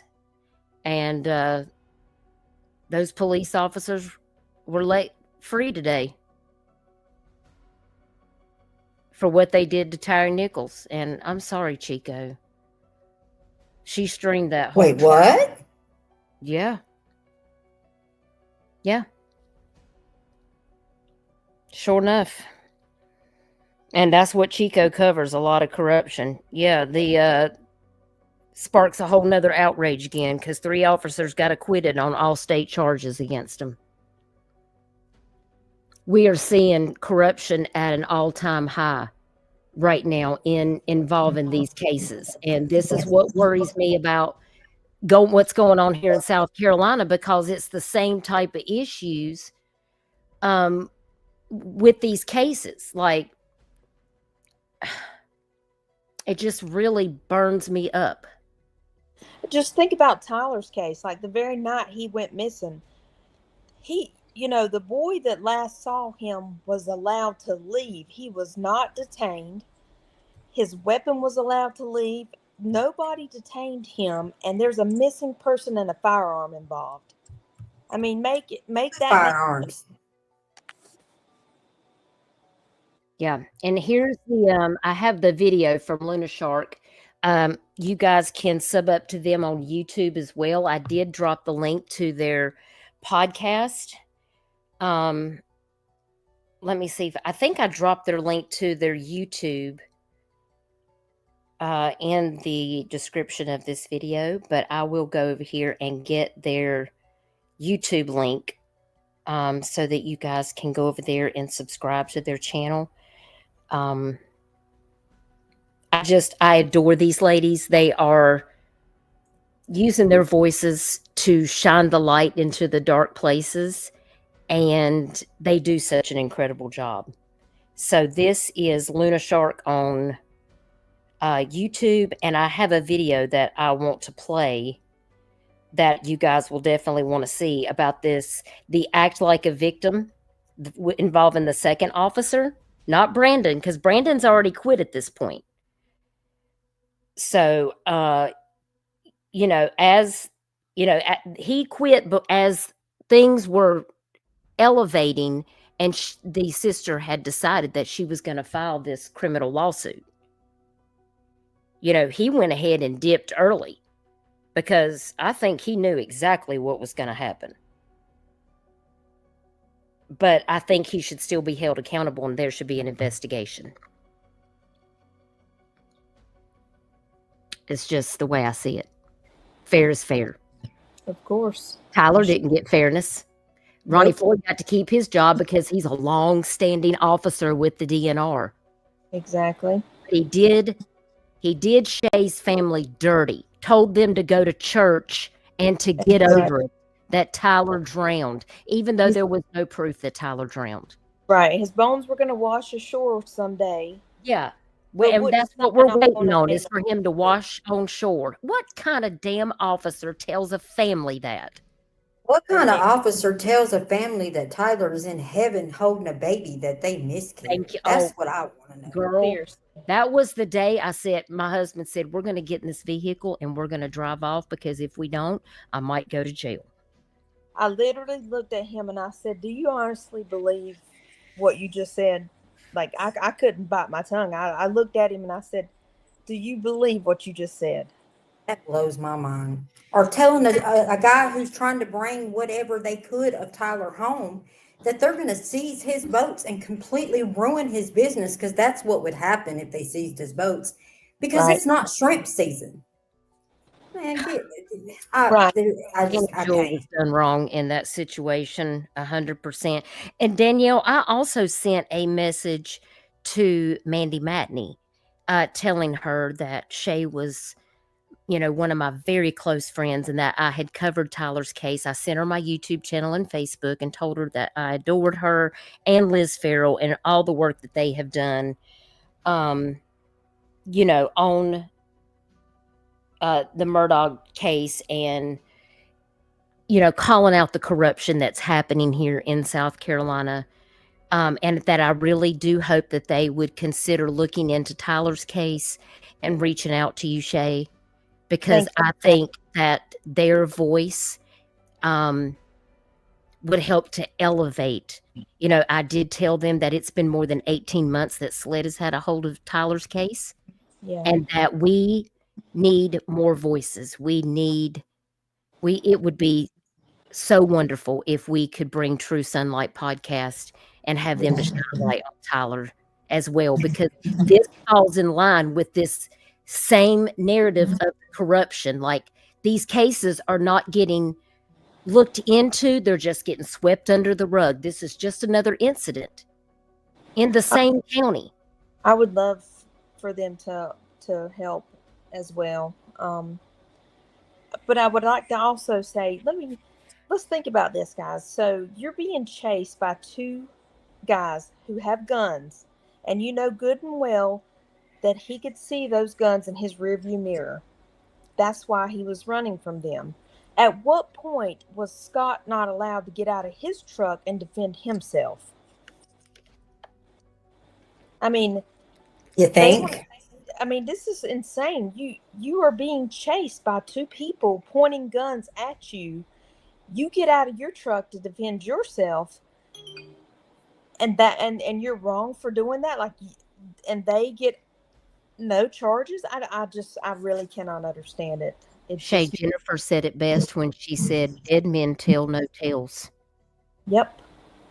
So, who better than to tell the tale than the people who are still alive? They can make it out to be anything they want to be, just like somebody else I know. His name's Christian Holden. Sorry, Yes. I digress. But you see what I'm saying? How convenient that there's just X person, because let's face it, the witnesses in Weldon and Kenny Williams' case, Kenny Bradley Williams, those witnesses did not corroborate their story, right? They did not agree that they could tell that it was Scott that shot first. They Not did one single one. Yes. Not one. And with Tyler's case, like, it's just him. I mean, you have just two guys out there. There isn't any witnesses. Right. I mean, you've got a kid on the rocks that was rescued with a firearm who was allowed to leave and never detained, and there is a missing person. I mean, I can't for the life of me understand how that was allowed to happen. Right. So this is where this all lines up. You guys go over and make sure you're subbed up to Luna Shark Media. I want you guys to see this because this pertains to the recent termination of a second officer with Horry County PD, which is why this case has just, it's exploding right now. Because think about it. This happened in September of 2023, and we are in May of 2025, and a lot of this information is just now coming to light. So let's take a look at this video. right here. Again, fair use. All credit goes to Luna Shark Media. Make sure you're subbed up to them.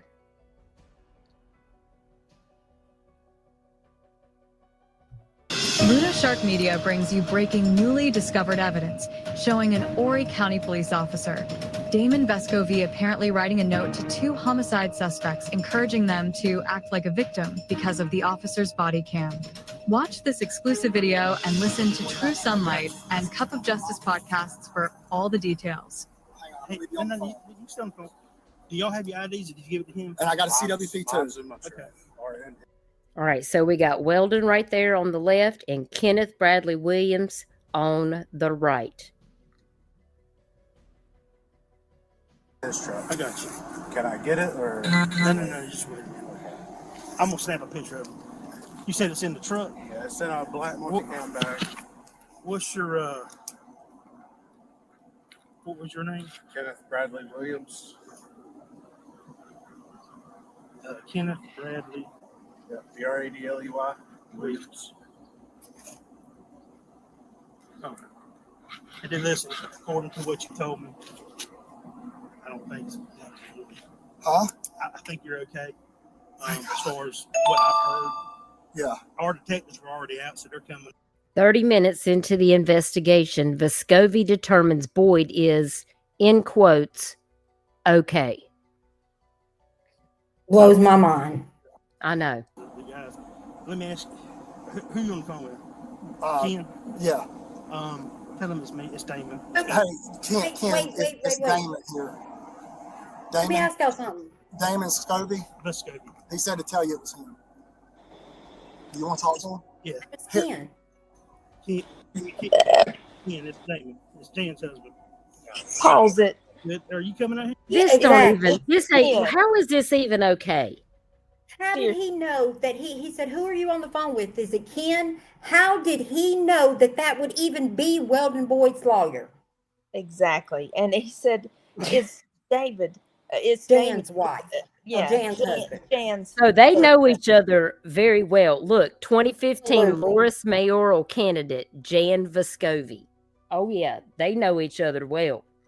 Exactly. Be Why one you thing if doing he, talking to his attorney? my question is, how did he know enough of Weldon to know that that would be Weldon's attorney? How did he know it wasn't some other guy that would be Weldon's attorney? Probably because Brandon Strickland told him that Weldon's going to be calling his attorney. What a joke. I'm telling you that you cannot make this up. You know something else I noticed that bothers me? Tell me if I'm wrong, you guys. Is this not the trailer that they're sitting on right here? Am I wrong? If I'm wrong, just say I'm wrong. But it looks like the trailer he was carrying is what they're sitting on, right? Yes. Meaning it's not connected to that truck, meaning he got in that truck and he pulled that truck forward further into that crime scene. Make it make sense. Yes, hey, Michelle Mays. Governor Henry McMaster answered question from the media on Wednesday about whether he would appoint a special prosecutor and his thoughts on the mishandling of the investigation. Yeah, we're aware of that. And he said he was just going to wait, for them to do their investigation. He wasn't going to do anything about it, which is why. I see what Ava's saying. I was about to say. And so that is, it's because you're not a mod, Michelle. It's okay. Yeah, we haven't got to that part yet, but that's why she needed this letter, because McMaster has basically said that he's not going to get involved. But we need him to get involved. If you feel like you want to write a letter, we encourage you to write a letter to Governor Henry McMaster asking him to do something about this. Because clearly, we have people that are handling the investigation that have no business handling the investigation, because look at what's happened. And he could easily get them to reopen it.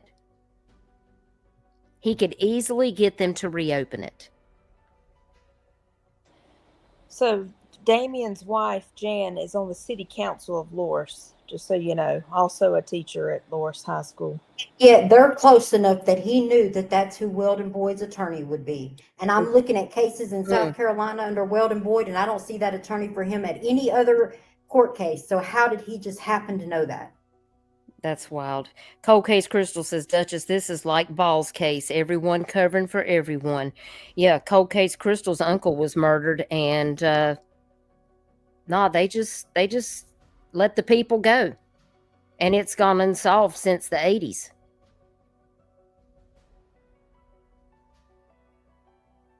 It's crazy. She's covered it on her channel, and that's what it is. Everybody's just covering for everybody, and it's the same situation like in her uncle's case.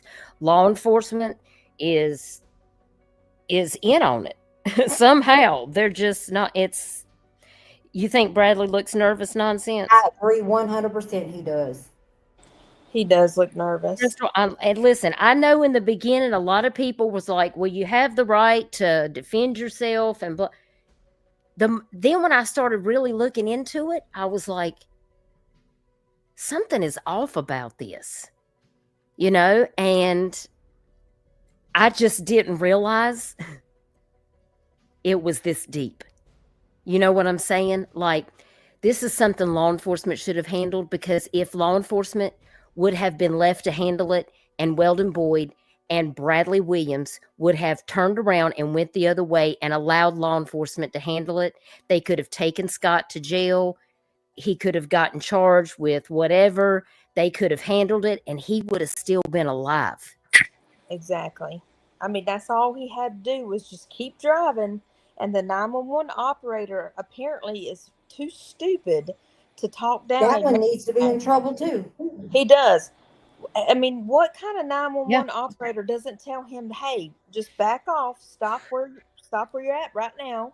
You've already given me the license plate. Don't go any further. I mean, it's just all crazy. And who decided for them to cut off their body cams for 2 hours? Who made the decisions for them to cut off their body cams? I mean, come on, Duchess. Who made what was released today said that they towed the vehicle and then they took tire castings. Green Earth, would you need to take a tire casting for? A tire casting is taken when they don't know the vehicle at the scene. If somebody gets hurt or murdered through dirt, they take tire castings to use as evidence later. You don't take a tire casting when you have the vehicle. That is the most retarded thing I've ever heard.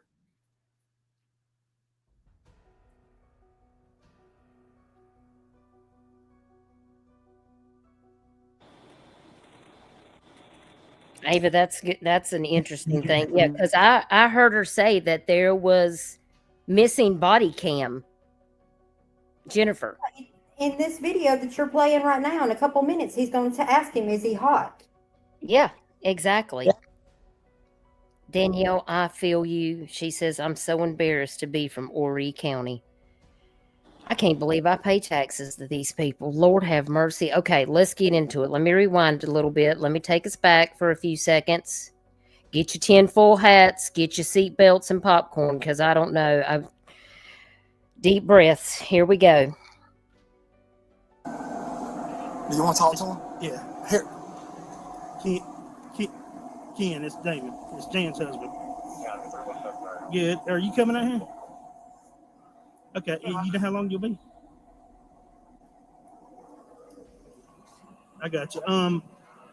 It sounds like self-defense. And I got witnesses here that are backing it up as well, just so you know. Yeah. It keeps blurring out right there. It's coming. Yeah, it's blocked off. If you'll stay by, if you're adamant coming out here, if you'll just hang on a minute, I'll let them know you're close by, and we'll get you up here. Was he driving like that before he got to us? I got you. Let me just get control of this whole debacle, and I'll give you a ring back. All right, boss. He ran me all the way to the edge. Hello? Oh, I see what they're blocking off. Tommy waves that tablet. I mean, how about him calling the attorney? All right, boss. Yeah, Danielle, 2 hours of missing body camera footage. Yes.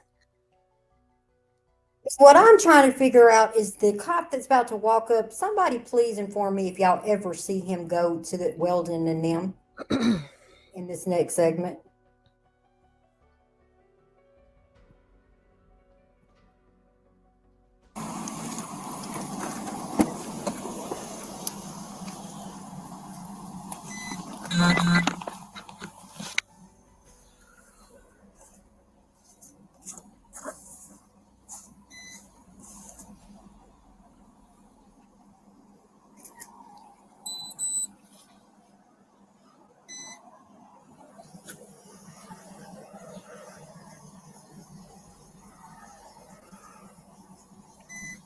When Weldon called 911 dispatch, he'd been following Spivey for 7 miles. Before calling 911. That is Before correct. calling 911. Nope. But he's already been ran off the road. Make that make sense.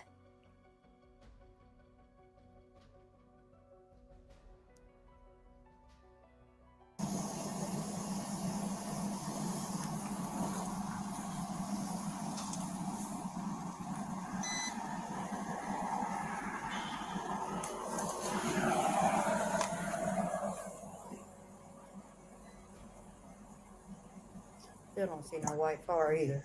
Hey, are you coming up here?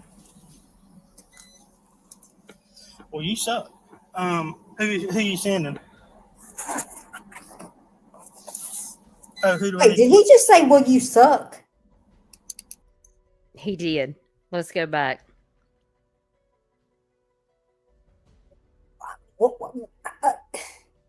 Well, Isn't this when he's... no, he must have said the F word. Oh, because I could have swore, ain't this when he's talking to the solicitor? Who is he talking to in this part? I thought he was talking to Strickland in this part, asking him if I thought he's it was the coming up there. solicitor. I could be wrong. Wow. Daniel said, and only one witness said Weldon and Williams were the only ones shooting. Because only one witness seen the actual shooting. The rest only seen the road rage. They didn't even see that, from my understanding. Exactly. But then Weldon said, oh, no, I have 5 witnesses that knew that he shot first. That wasn't true at all. Hey, are you coming up here? Well, you suck.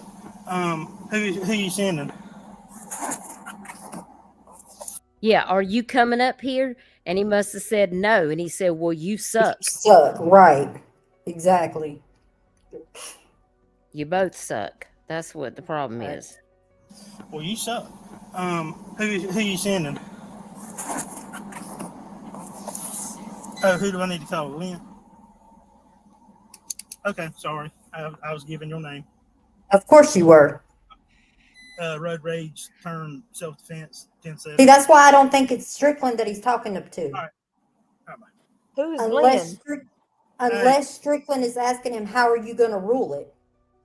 That's what makes me think that's not Strickland he's talking to. Because Strickland was the first person Weldon Boyd called. Yeah. Well, he So he would already know that. I Who's think he was talking to the solicitor. Could be. Who is Lynn? That's what I want to know. That's a good question. I need y'all get out your notepads and your pens. We got to start taking notes because I got questions. Hey, Bradley, tell him to sit down. Okay. I done said this a million times and I might be wrong.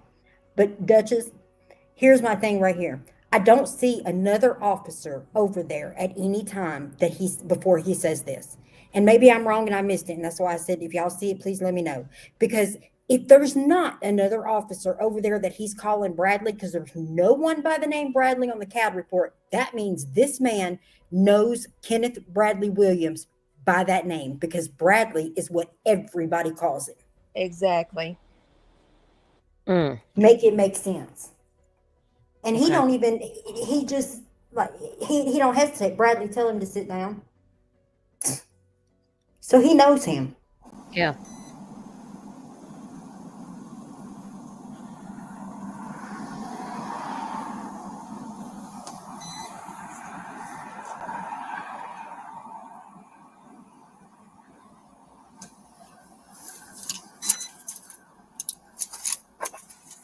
All right, here we go.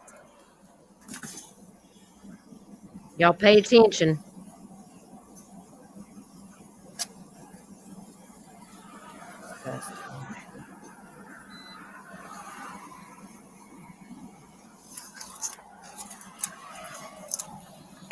He was gonna hold it up, is what he was gonna do, but he realized they wasn't looking. Look at that. Act like a victim. Camera. Y'all see that? All for a free seafood platter. If you got to act, tell them to act like a victim. You see him as a suspect. I don't care what nobody says. That's the money shot. That's right, Danielle. Yep. Click, click. Boom.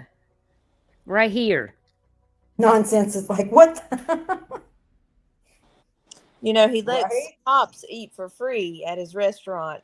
So I And- guess it was worth it. Beth Braden with the Luna Shark Media podcast. She's an investigative reporter that does a lot of research for them. Going back through these body cam footage that Jennifer gave them, she caught this. And when it first got released, people weren't actually giving her credit. And Mandy and Liz was like, you need to give the person who found it the credit, because it wasn't this or that. It was her. And I admire that, because yes, had she not picked up on this, y'all, this is huge. It If is. she not picked up on this, he would still have a job, and we would still be thinking he was the good guy because of what he said about Scott. That's So exactly this right. is more than huge. This is bad, y'all. This is bad. These are the cops in my county. And the bad cops make the good cops look bad too. That's the bad part, is we do have good law enforcement officers. I know a few officers that are actually good officers. Yeah, I do And too. then you got Jeffrey. these fools out here making everybody look bad. Right. My I've thing got a is this, very good friend If that's they really reviewed this file, even if this wouldn't have came out, and thank God that it did, but if they had, you would think that they would have asked him, hey, what'd you write on that tablet?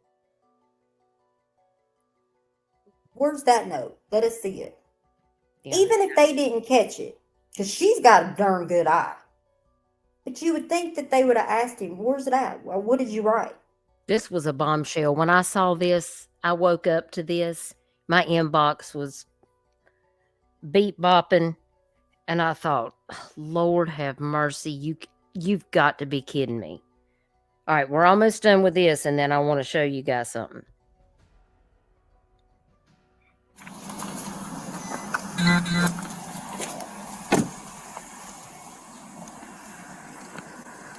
Are you hot? They've got me on The other officer. I couldn't leave.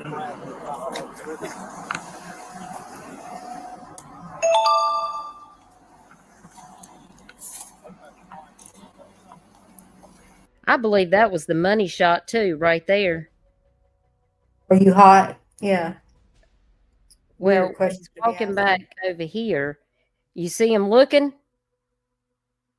He's looking at the tablet, of course. Yeah. See Weldon's face right here? He's making that eye contact. Hey, did you see what I wrote on this piece of paper right here?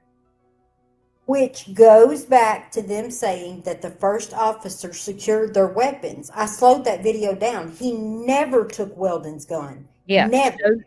In yeah, the next exactly. video clip, Weldon's all of a sudden got his arms raised in the air like he's scared he's about to be shot. And he's like, I didn't do this. I mean, I shot him, but yeah, because he told him to act like a victim.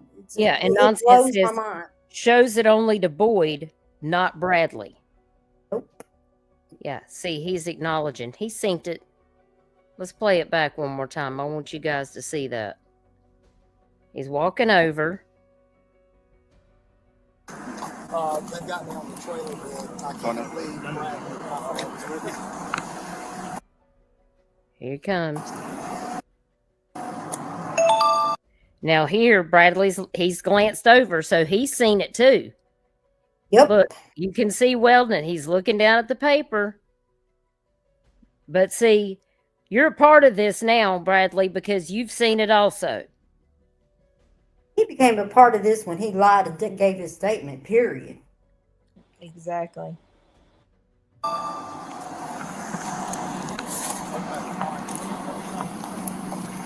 Hey.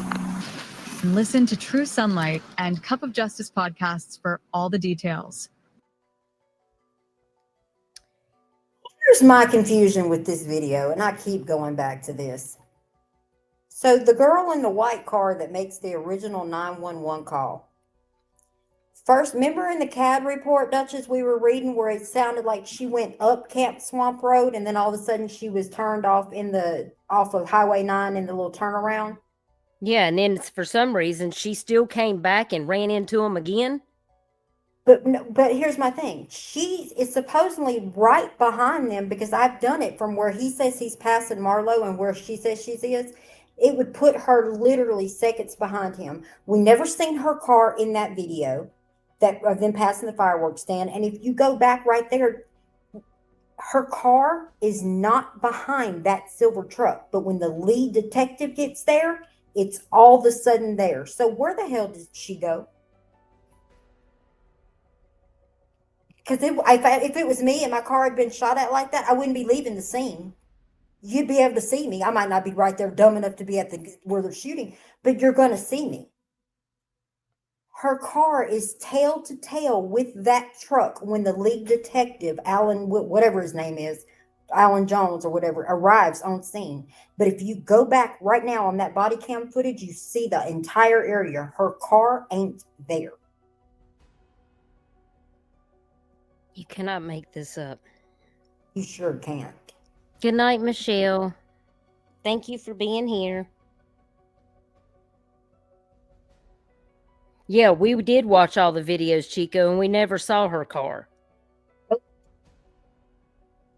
And to this day, I think that she was planted. And I'm probably wrong because my mind gets away with me. I'll admit that. But I know this has been 3 times now that her story and her car emplacement don't show. It doesn't make sense.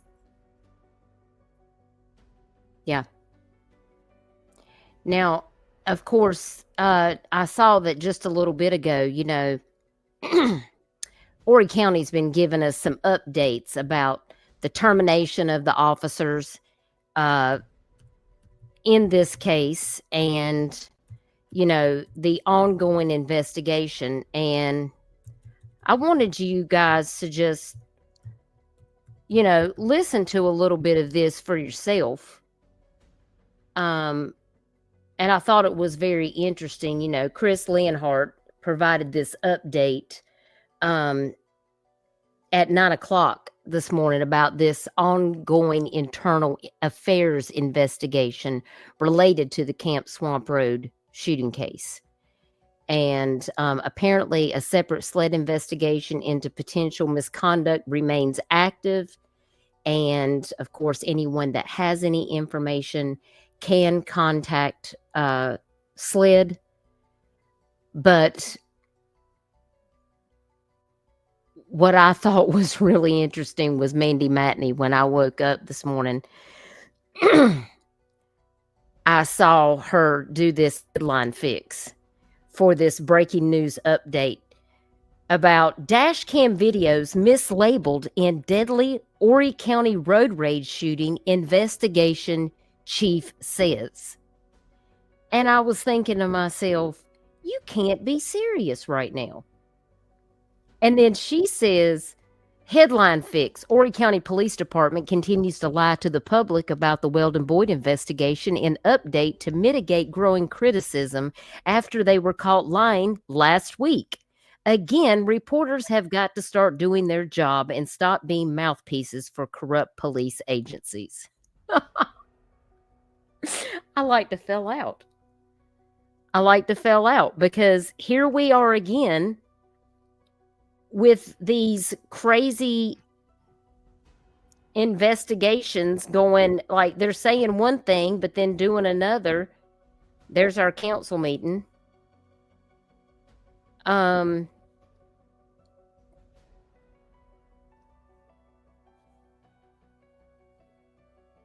That's one of the articles that we read with the Wall Street Journal. Police say he was killed in self-defense. His phone tells another story. Well, that was the first article that we opened up with. I was trying to find, let me see. Let me go to this actual website here.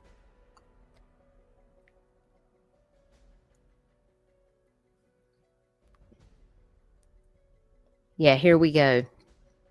This internal affairs case update on the 7th is a recording from the chief of police, Chris Leonhardt, this morning, related to the September 2023 Camp Swamp Road shooting case. A brief summary of the update is also provided here. And I just want you guys to hear this for yourself. Sure. Okay. Everyone ready? Okay. Well, good morning, everyone. Thank you again for coming. Today is a day just to, as I've spoken previously, to give you an update on our internal affairs investigation as that has been continuing, that I requested once discovering the news, the information of the recordings previously in this case. I've directed now an IA team. That team, we have 3 investigators that are dedicated every day to reviewing this case for any type of misconduct, policy violations that we may find on the part of the Horry County Police Department. Since I've been chief, I've directed that. We have discovered last week 7 additional videos that were improperly labeled. Those were reviewed and sent over to SLED as a continuation of the misconduct investigation, as well as our internal affairs investigation to conduct. So as I've stated before, as new updates become available, we will get that information to you to be transparent to the community and get that information out there. So that's the update I have for you in the case, and I'll be glad to take any questions you may have. Yes. Sir, what Well, that wasn't very long, was it? 7 videos.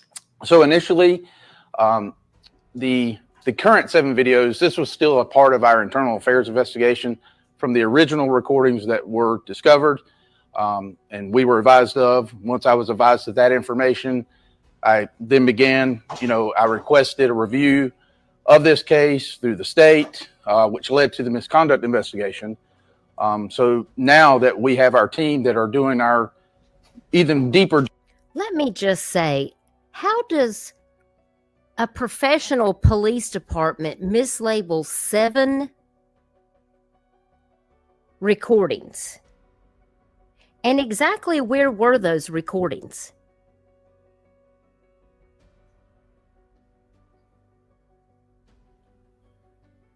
Well, if you let them tell it, they use a software that digitally downloads the recordings and they just add it to the file, which tells me that he's really full of it. Because, I mislabeled some bleach when I first got my blue couch under the air freshener and sprayed it, mind you, but I still had both bottles. If you have the file, it should have been given to SLED. The only way you mislabeled it is because you took it out. You never turned it over. See, that was what I was thinking. This is just them covering their butts. Yeah, we got 1 minute and 58 seconds in, and he just basically says nothing. This whole 17-minute and 32-second clip is people asking questions and them skating around the damn truth.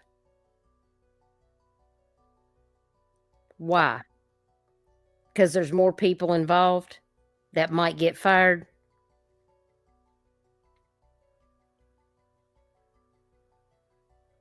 I want to know why McMaster is not going to address this and take care of it. Vibrator, thank you for being a member for 6 months. Duke and Duchess, my favorite D's. Oh, I appreciate you so much.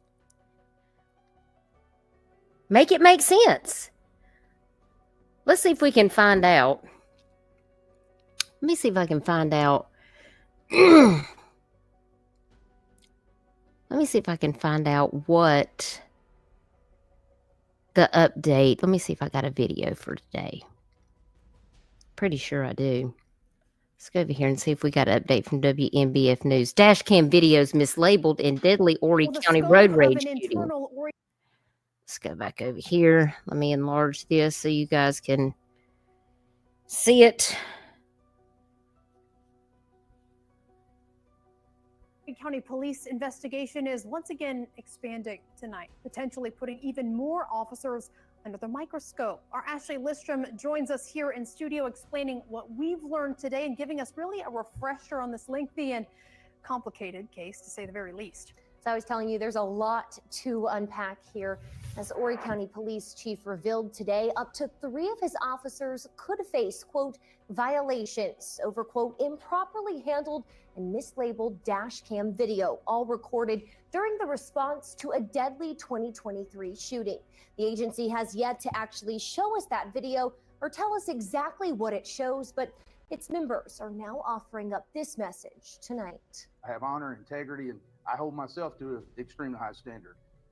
My officers will be held to that standard. If they can't meet that standard, they can't work here. Chief Chris Lenhart vowing transparency and accountability in response to even more trouble for his department. It's all part of a story we've been following on your behalf since September of 2023, when prominent North Myrtle Beach restaurant owner Weldon Boyd and his friend Bradley Williams are accused of gunning down fellow driver Scott Spivey during a road rage incident off Highway 9 near Longs. Neither faced charges over the shooting, something critics like Spivey's relatives claim may be due to Boyd's ties to now former Horry County Deputy Police Chief Brandon Strickland, who resigned in March. Phone calls we first showed you last month captured Strickland offering advice and support to Boyd in the days following the shooting and sharing cryptic messages about, quote, working in the shadows during the investigation into it. The ongoing misconduct investigation hasn't just cost Strickland his job, but resulted in another officer's firing just last week, and now potentially extends to as many as 3 more officers following today's revelation. And Dang. 3 more officers? Are you kidding me?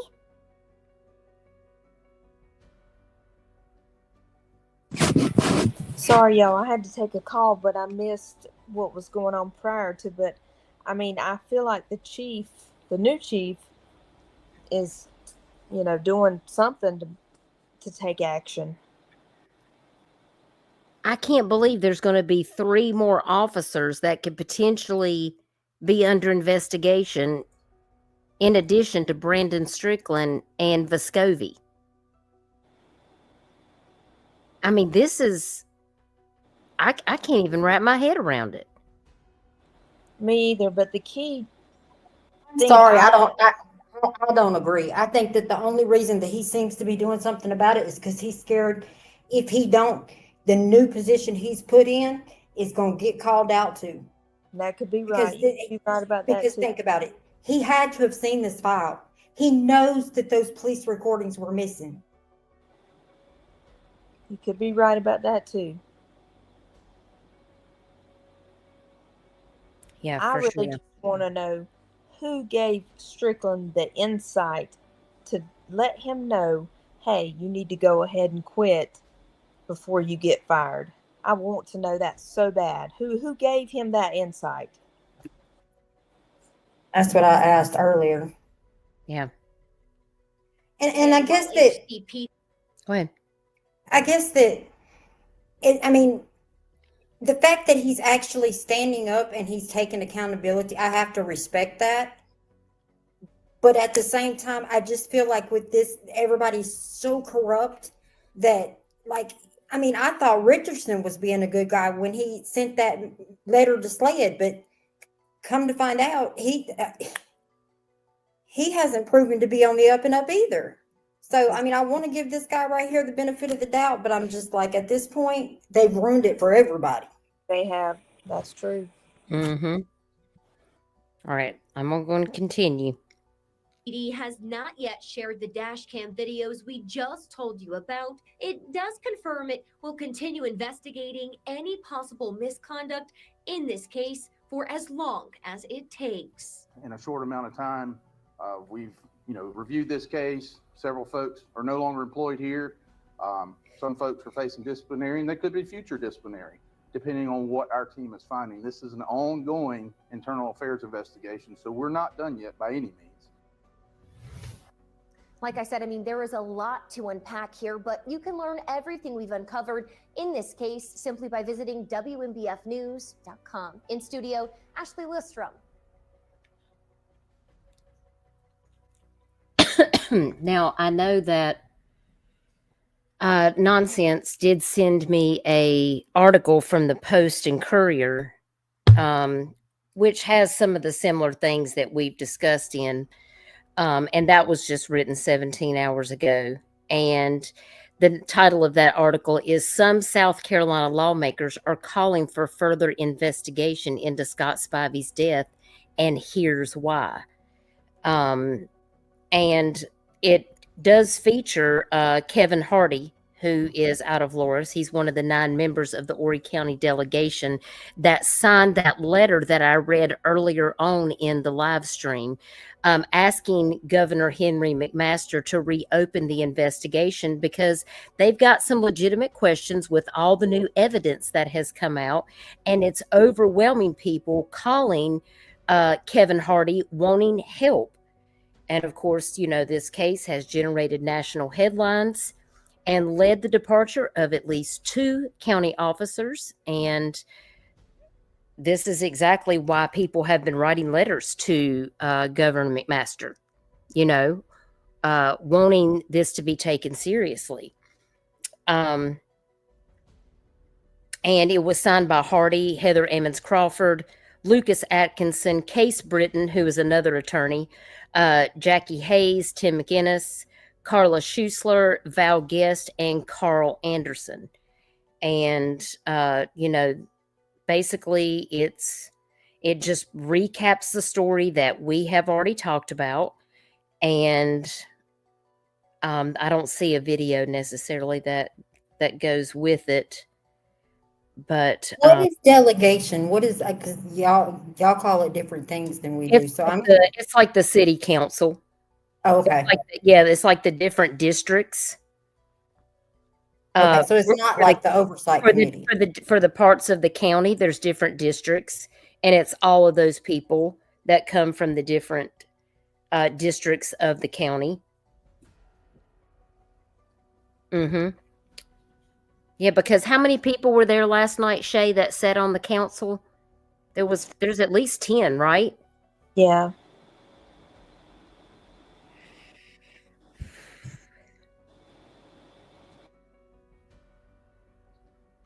So like Tim McInnes, he represents Myrtle Beach. Kevin Hardy represents Loris. And I can pull up the councilman, but I know that one of the people that wasn't on there, which I had talked about earlier, I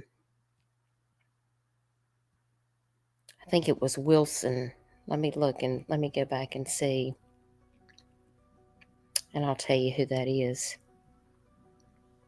I've known Mr. Danny Hardy, the one who spoke up after Jennifer spoke, most of my life, and I get what he was saying, and I appreciate him supporting her and saying that person should definitely not try to run for politics again in Horry County. Yeah, for sure.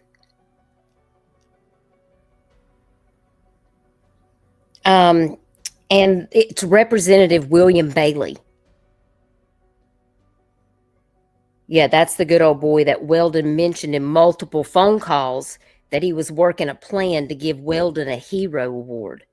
Bailey denies this, but apparently Mandy and Liz have some stuff that they're going to expose about that.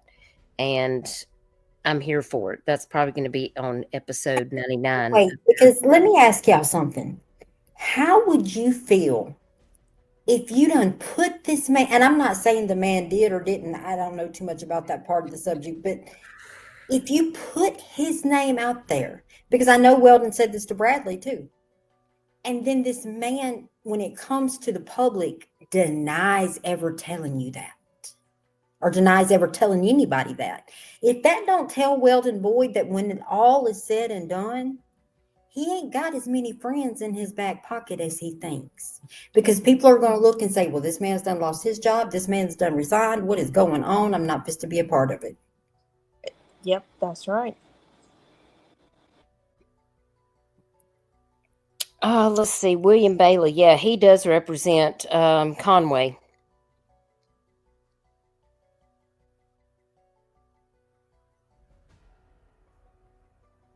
He's a member of the House of Representatives. He's one of the people that's not, I guess, signing it over. Like, really? Yeah, he lives up the road from me. Yeah, he lives like 3 miles away from me, right up the street. I kid you not. He was there last night. He didn't sign it. Wait, he was at the council meeting? Yes. Are you serious right now? I'm pretty sure that he was there. So you get accused of saying that you're going to give this man an award, a hero award, until SHIT hits the fan. And then all of a sudden, you would never do something like that, from my understanding was his statement. But yet you show no support. Make it make sense. I'd be mad that this man put me out in the public. If it was really a lie, don't you think that he would be pissed off? If he really never said nothing about giving an award, wouldn't he be mad? I would. And I would think to myself, if this man's out there lying on me, what else is he lying about? And I would definitely sign it. There's something going on. Wait, so he was there last night. He's in the House representing. That's what I'm guessing. I think, well, I thought he was a local legislator. Is he not a local legislator in our county? To give somebody an award, you would think he had to be. So it makes sense. I know of him as being a House of Representative, but I don't. Was he actually there? Well, maybe he wasn't there then. I was thinking he was on the.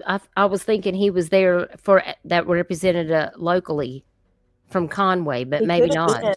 Could have been Duchess. I don't know, but because I don't know what he looks like, but I do know that he is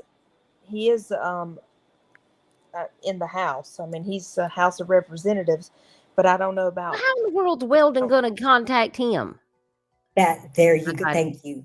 That's the key question. Well, I got more questions because I don't know. He lives up the street from me. Maybe I need to find somebody that knows him so I can ask questions.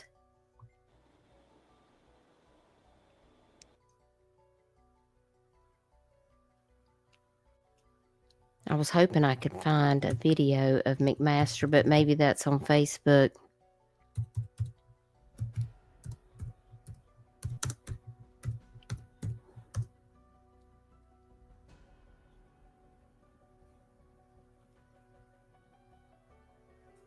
Because I did hear that he spoke out about it, but that's been since I was preparing for my live. I think there's just things that are happening every day. We may have to come back tomorrow and cover more information so I can collectively get some more of my things together to be able to show you. Having to mute, Duchess, and I'm going to interrupt you and tell you why. Because I go back and listen to your lives, the ones that I don't. And I think my chinchilla must be used to you, because every time you speak, you hear him on the wheel. He just starts going. So that's why I keep muting. Lord, now she's going to blame me for the chinchilla going crazy. I am. Oh, my gracious. Let me see. I thought I had one more clip that I wanted us to go over before we closed out. And then I think we still have more stuff that we need to talk about. Let me see if there's a video with this Post and Courier. Let me go over here and look at this. No, I don't see a video with it. I want to see if it addresses anything here. Looks like Kevin Hardy had some more things to say. I'm going to share my screen. We'll take a look at this article real quick. It does say here, this is the article right here about some South Carolina lawmakers are calling for further investigation into Scott Spivey's death. And of course, here's a picture of Weldon reenacting the scene, telling officers what happened.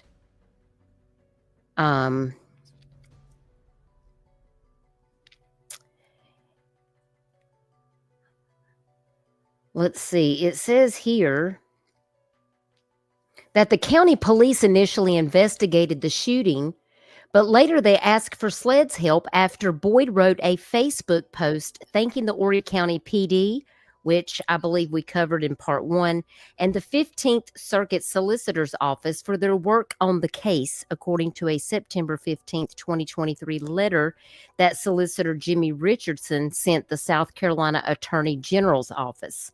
The AG's office reviewed the investigation but declined to pursue charges, citing insufficient evidence.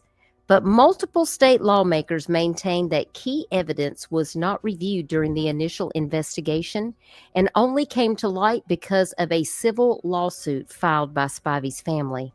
That evidence includes recordings of calls between Boyd and county police officers and body camera footage captured at the scene.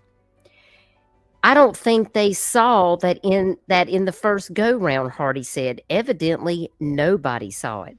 One issue that's recently arisen is that SLED maintains it was never the lead investigating agency on the shooting, and that means county police would be the primary investigators. But county officials have said that the Horry County Police Department should not handle that investigation because Strickland, the county's former deputy chief, was close friends with Weldon Boyd and discussed the investigation with him as it was unfolding. They view that as a conflict of interest. And so Hardy continues. He says, I assume SLED came in and did an investigation. It's kind of like they must have come in, looked at the evidence that was collected by the county police department, and said, yeah, okay, this all checks out. This looks good. And sent it on to the Attorney General's office. But if there's evidence that was not submitted originally, then to me, that should suggest that the Attorney General open it back up and look again. When lawmakers met with Wilson May the 7th, he asked them to be patient and wait for SLED to finish its police misconduct investigation. Two of the legislators in the meeting said.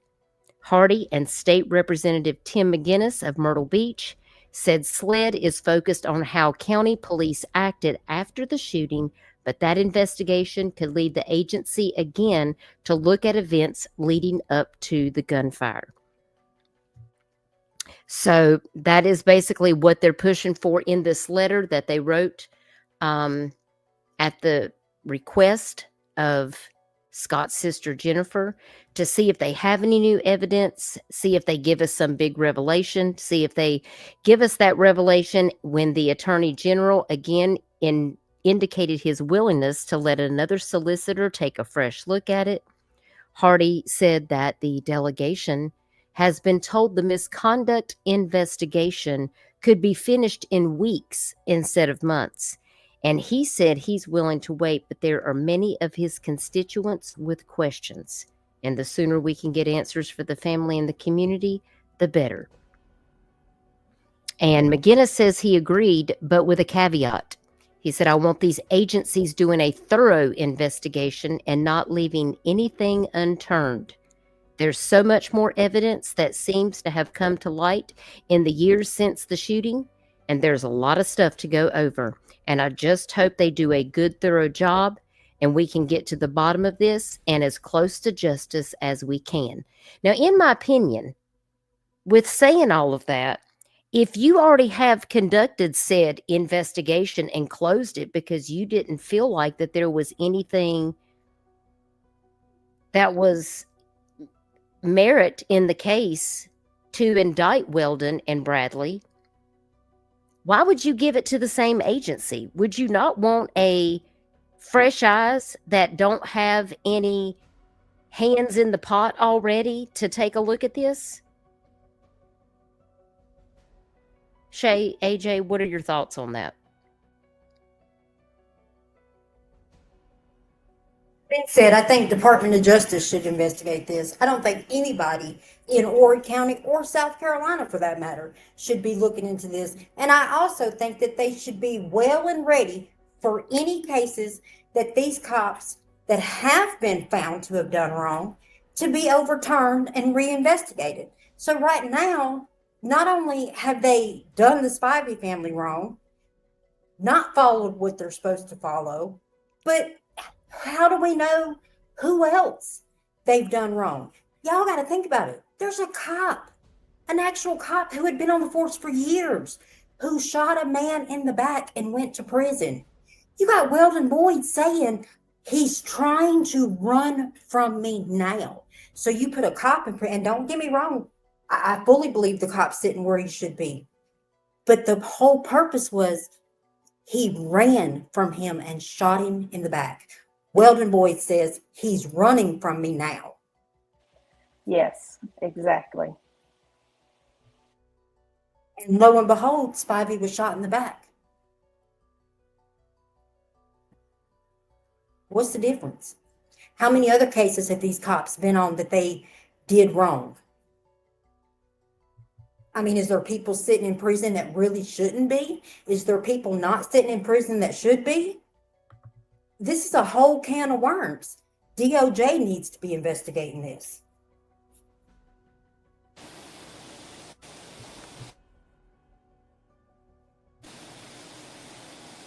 Because I guarantee y'all, if it was any of us, I don't care, any of us in the chat, you Duchess, you Shay, especially me, we would be sitting under the jail.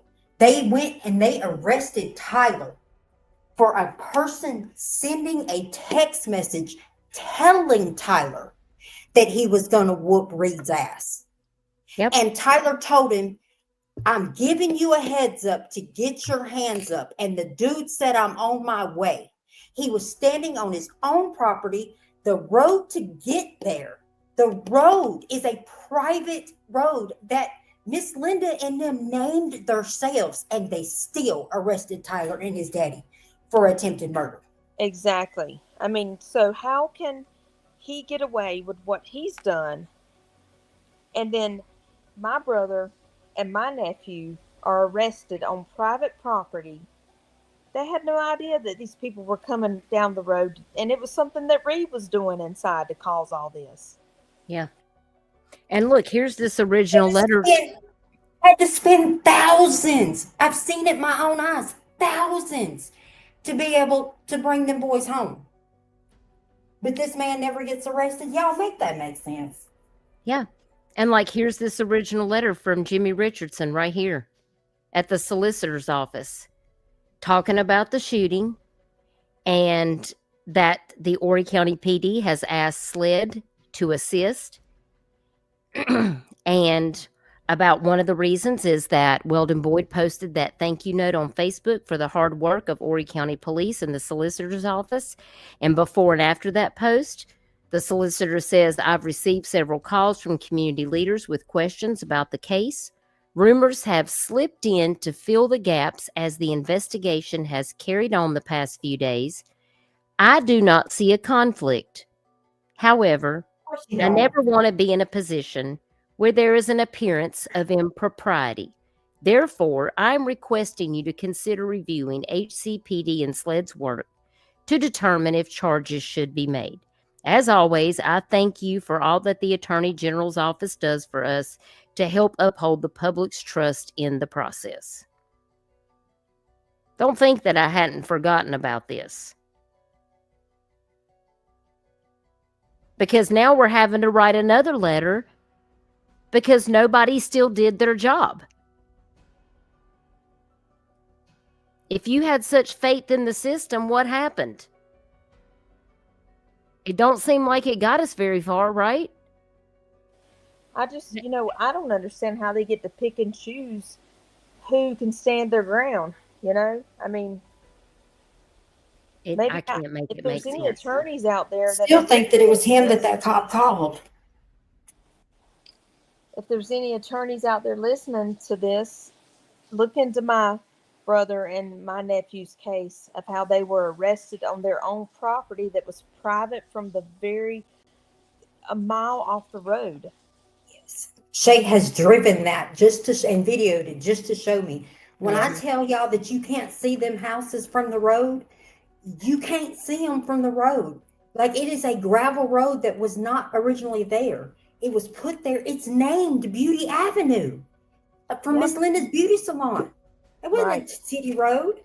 And it's just like the day that they came to take everything that Tyler ever had in his life out of his house, blocking the driveway. I mean, she said, And the they reason told that her, is, they there's told her to leave and get out of the house, that she needed to get off the property. And she said, how far you want me to go?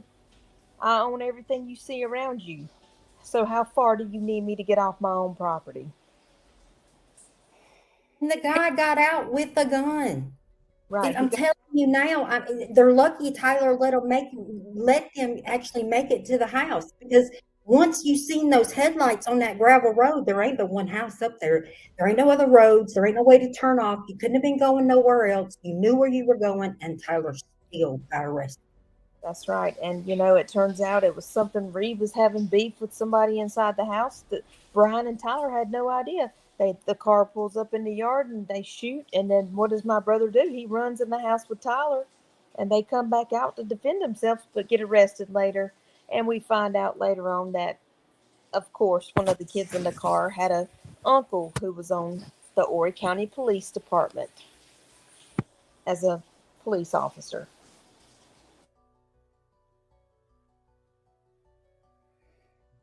That letter just really stands out to me. I mean, because I don't know, the rumors have slipped in. I do not see a conflict. I don't know. It seems like that Jimmy Richardson kind of helped Weldon Boyd to get a soft landing. That's exactly what I put on Jimmy Richardson's Facebook page. He knew exactly what he was doing. The only reason he wrote that letter was to cover his butt. I mean, I don't know how he was able to write that letter with a straight face, in my opinion. Is what blows my mind. And this is something we should probably look into, Duchess, as I found out recently that you can actually subpoena the phone records for any government issued cell phone or phone records for any government office. Well, let me ask you this. He said community leaders were calling his office in September of 2023, Jimmy Richardson, to express their concerns with the investigation.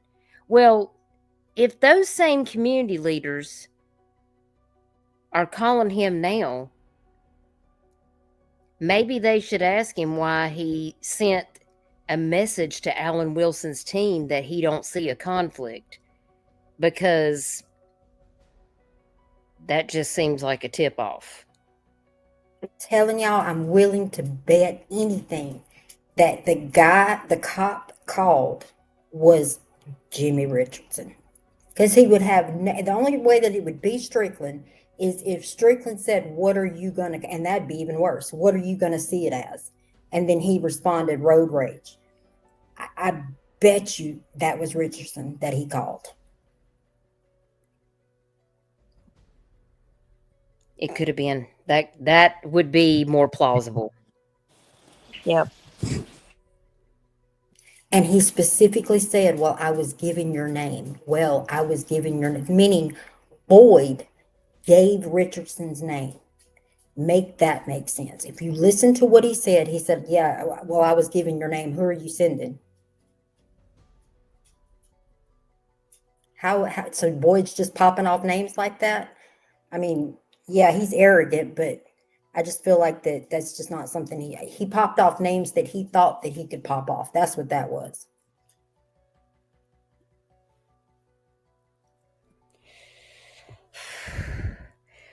Well, according to this, it says that apparently today, Governor McMaster answered questions from the media about whether he would appoint a special prosecutor and his thoughts on mishandling the investigation. And he said, there's a SLED investigation going on right now. And SLED did not handle the case at the beginning. Typically, One law enforcement agency is reluctant to follow another because you have one group of people taking up evidence, moving evidence, and changing the scene.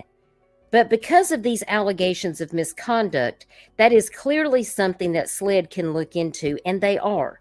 What they find will dictate the next steps. And in response to Jennifer Spivey Foley's comments about the lack of trust the community has in local law enforcement since her brother's death, Henry McMaster said he hopes this SLED investigation can ease some of the uncertainty. He said, from what I've read in the paper and seen on television, this is cause for an inquiry, he said. So I'm glad that SLED is doing that now to see if there was misconduct or was it misconduct. And if there was some mishandling of evidence or some sort of misconduct, then that would be where our very expert state law enforcement division could go into the facts of the incident, the killing itself.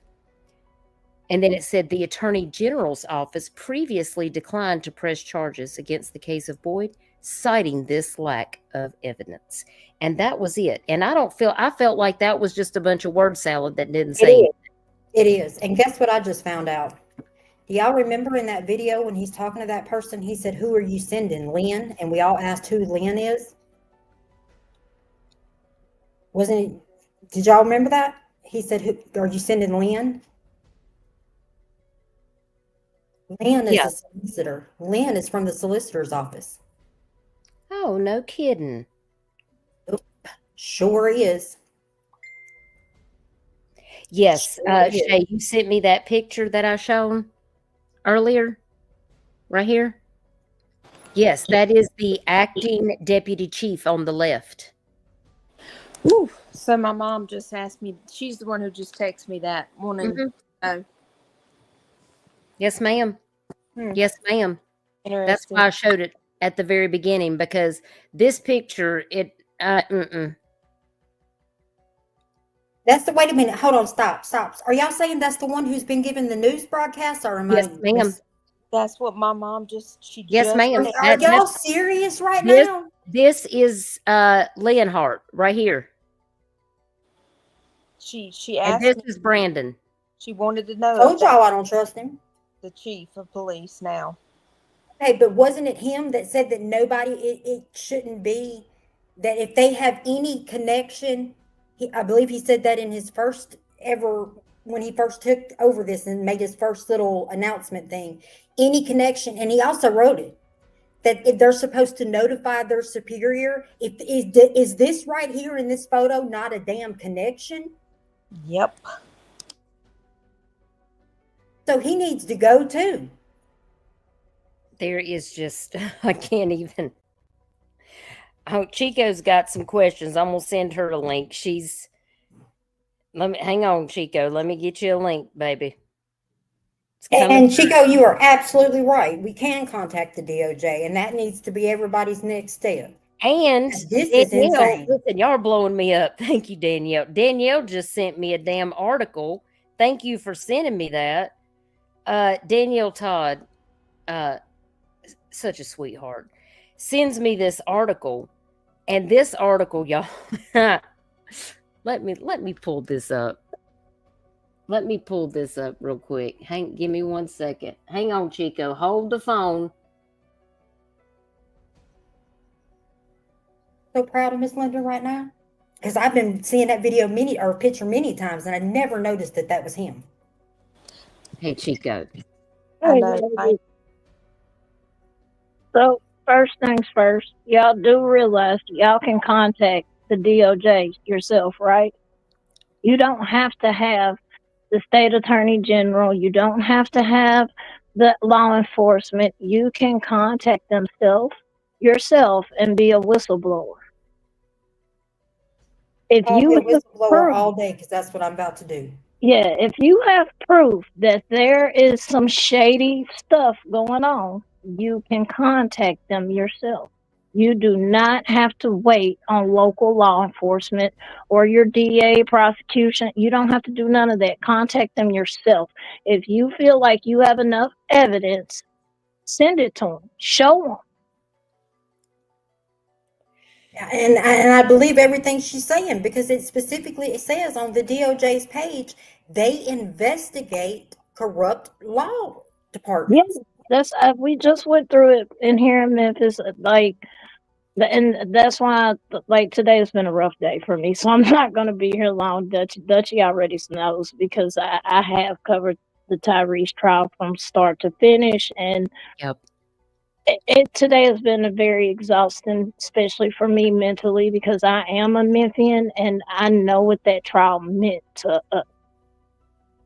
But to hear the parallels that is happening between just Tyree's trial and this, what y'all are going through right now, because we went through the same thing. It took 3 days for anybody to investigate Tyree, what happened to him. His mama found it off, but didn't know. Nobody, a lot of us thought he did something. He had to have a pew pew or something. Like, that's how we thought, because I mean, police ain't gonna do you that bad just because you run. No, I they don't did. trust nobody from They 201 did. Popular. I'm gonna tell you that now. They did. But going back to Spivey's case, like I said, just that video alone, where it said, act like you're scared and you were defending yourself. Come on now. That's enough evidence right there to reopen this investigation. So what are you doing? What is y'all's governor doing? What is just because you got SLED involved? Because I can point out some horror stories with SLED too. If I need to pull them for y'all, I absolutely can. Because SLED be doing some bogus crap too. Well, I thought this was very telling. Danielle sent me this article. Jimmy Richardson's office is being investigated as we speak. And the solicitor releases a statement on lawsuit claiming fraudulent spending by Horry County. This was in April of 2025. Horry County's top prosecutors looking to clarify claims involving his office as part of a federal lawsuit. In a statement on Friday, the 15th Circuit solicitor, Jimmy Richardson, said he has no information or knowledge about luxury items being purchased in the wake of a federal lawsuit filed against the county this week. The lawsuit specifically Exactly cited what you just said. many purchases made by both Horry County magistrates and solicitors' offices that had delivery addresses that did not appear to be county property. Richardson said that he wanted to provide an individualized accounting from his office in an effort to be transparent. I know nothing about such items as golf clubs or televisions. However, I was asked about 17 specific boxes that were sent to an employee's address in 2023 and 2024 fiscal year. They were delivered to home addresses because they were scheduled after office's business hours. Stop it. So you spent county money on some damn golf clubs. Wait a minute, were they Amazon packages? Because I don't know any. I mean, I think the post office might deliver like, 6, 7. But if you're gonna tell me they don't have like lockers or mail things for that, because I mean, if their post office delivers late, that means they deliver late all the time because they have set routes.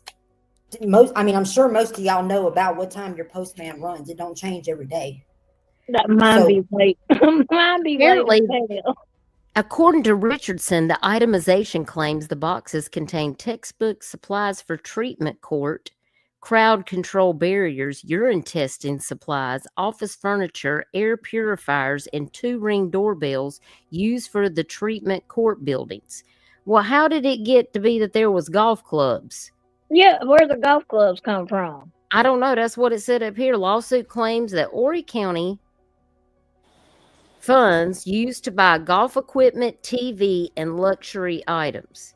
I can understand the TV. I'm fixing to throw my computer out this damn door right now. Yeah, I can understand the TVs, TV. I get that. I can understand that, especially if it's for, the jail or courthouse or something like that. I can understand. Unless we're talking about some 75-inch, because we know they don't use those. Cinema, with the 4K and all of this, then no, you're doing too much. But the golf clubs. You know what I'm talking about, though? Like, this is... The only thing that gives me hope in any of this, you guys, is even if they don't go forward, guess what? the Attorney General's term is up. It's Yep. up. And this can be filed unless they go in front of a judge and a judge says criminally that they were in self-defense. This can hang over their head forever. And all it's going to take is another AG to come up in that office, and they're going to go and get their butts. And I'm praying it happens before that. But bottom line is, if it don't, it's still hanging over them. That would worry me more. I would go up to the court and be like, take me in. Because you're going to live the rest of your life not knowing when they're going to come and arrest you, because there is no statutory limitations. That's right. Thank you, Danielle, my longtime friend. Me and Danielle have been friends since we were little girls. I used to stay the night with her when I was little. Thank you, Danielle, for sharing that. But what I don't understand is, I'm assuming this is because I've told y'all I'm in Tennessee, and Memphis is big, but it's small. Like, you know everybody. But how is Horry County? Is it like big or small? Like everybody knows everybody type deal? It's about the biggest county in the state. It is? Yeah. So how in the hell wasn't this ruled a conflict of interest from the jump? And why were the people that was on the case when they had already had ties to the man who killed Spivey? Because they just look over here, but not over here. Because I know this guy and he's my friend. So dead men tell no tales, Chico. And SLED saw no problem with that until they pointed out the video and the note that was written on the pad by the dumbass cop, right? You see the problem? And plus there's 2 hours of body cam footage that's missing. Jennifer stated that in the council meeting last night, that there's 2 hours of body cam footage. They cut off their body cams, and it wasn't even documented about who told them to do that and why. Oh, that makes it even better. So yeah, I smell cover up. For sure. I smell cover up and corruption. Contact the DOJ. If you have the evidence and you can lay it out to them, contact them. Well, Jennifer has all the evidence, and I'm sure she would be willing to do whatever. She has an excellent attorney, Mark Tinsley, walking her through this, and hopefully he has already taken those steps to do that. And I'm sure that Shay and AJ, who have direct contact with her, can also let her know that that is a wise decision to do that, because that's why we have a system of checks and balances. Bingo. That's what they're there for. If these people are not going to check themselves, we have to ensure that somebody is going to check these people, because we can't allow this to continue, because it's just going to get worse. Exactly. And it's like I said earlier, this is very disheartening. It really is, because it's not even a black and white thing anymore. It's happening to all races. And when are people going to stand up and say enough is enough? We need transparency. We need real justice from situations like this. If you helped cover something up, your ass need to go to jail. Do not pass go. Do not collect $200. No, we're not letting you use the police union defense fund and all of this. And then the person that they're covering for needs to go. We, the people, have to step up and fight. Right. Yes, you cannot keep standing by watching this online and being like, oh, damn, that's fucked up. No, you have a voice. Use it. And I think that we need to start pushing for all places. Because y'all know how they caught the corruption in the correctional facility in New York that killed that man that was in handcuffs? Robert Brooks. I've covered his case. Yes. Yep. And so did I, and put all of that. They were already under lawsuit being accused of the same exact thing. Yep. But is what got them is their body cams are programmed to where they can't turn them off. Audio wasn't picked up because when a certain body cam is in with a certain distance of another one, it automatically starts recording. They didn't know it, and that's how they got caught. Yep, and that's also why I want to say the prosecutor had to relieve themselves from the case, because they were already involved. Yep, with the lawsuit dealing with these same accusations. Yep, same officers, same accusations. That's why it took so long for the charges to drop on them, because I'm she had to so take her. blindsided that they were out on bail. I'm Yep. blindsided by that. So, and I pray he gets justice. It's disheartening when you go through the trials, you sit through the testimony, you listen, and then you have a jury come back and say not guilty. It's very disheartening. And we have to change the way of thinking of not just, our communities, but all communities, because it can happen to any one of us. It's like I said, it's not a black and white thing no more. It's not about race. It happens to everybody. It's Yep. always back to blue until it happens to you, or back to corrupt until it happens to you. And then, that's when you want to use your voice. No, you see what's going on. You see what's wrong with our society. So step up. Stop depending on me, Dutch, y'all. We're only one person. We have to have everybody step up and say, enough is enough. That's I right. guarantee if half the state of South Carolina stood up and said, no, we want justice for Spivey, I guarantee y'all's governor wouldn't have a choice in the matter. He would have to open that case back up. I agree. I do just too. what Jennifer did last night. Look what happened. We wake up and we see on the news possibly 3 more people being fired. So Yep.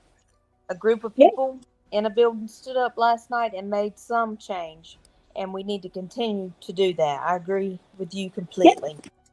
Yeah, and firing ain't enough. No, if you did something that is unforgivable, if it's something that I or you would get locked up for, then they need to get locked up for it too. This ain't it's us versus no. You're human just like I am, and you're not above the law. Absolutely. I agree with that. And I think this actually proves her point more than anything, because, listen to what the guy said.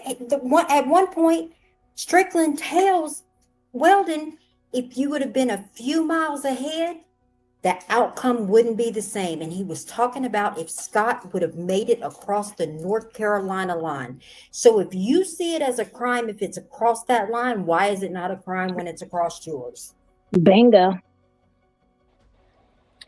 Thank a crime you. is a crime. It don't change by the feet of distance. Thank you for supporting. Please remember to share this love on all socials and tap that thumbs up. We can all use our voices to make a difference. Thank you for the $9.99, Rachel. I appreciate you so very much. We have to make a change, guys. If we don't stand up and do it, who's going to do it? That's why when Shay came to me and AJ and Shay were talking to me about this case, and the more that I looked into it, I was like, oh my gosh, this is bad. I went to Shay when and I now had it. it's even worse. But yeah. I'm so thankful for people like Mandy Matney, Liz Farrell, the people that are covering this on TikTok. What's the lady's name that found the note? Lawyer Lori Lee. She's an attorney in South Carolina, and she has a TikTok.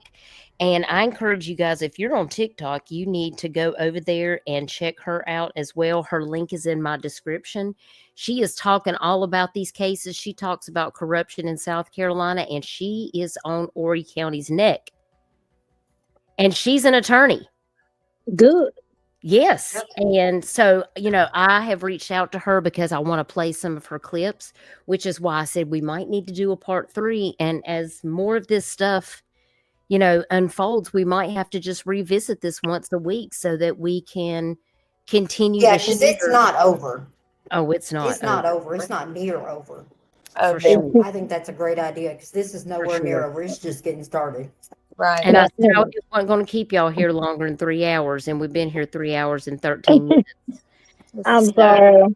I'm you're good. Don't be sorry. I'm glad you came up, Chico, because you cover a lot of corruption. And I knew when I talk about some of these cases that involve this kind of stuff, we have to really come together and be willing to have these difficult discussions, because it's not just it's happening over here, but not over here. No, it is becoming a growing situation in the United States. Bingo. And it doesn't matter what color you are. It doesn't. Because look at Scott. Prime example. He's a white man. And he still hasn't gotten justice. His family has not got justice. And I'm sorry, that's not okay with me. None of this shit is okay with me. Me either. I just don't think it's, listen, the stand your ground law is in place for a reason. However, to pursue somebody, again, for 9 miles, calling 911 7 miles into the chase and telling them, I'm going to sweep him all the way and I might have to shoot him. There's going to be a shootout. It's going to be an effing shootout. That's what he says on the 911 call. And how can we find out who this 911 operator is and if they lost their job? For God's sakes, that person does not need to be answering 911 calls. She never once told him to back off and let law enforcement handle it, to not engage with this person, to not pursue. This person did not do one thing to try to deter Weldon Boyd from continuing the pursuit down Highway 9 to Camp Swamp Road.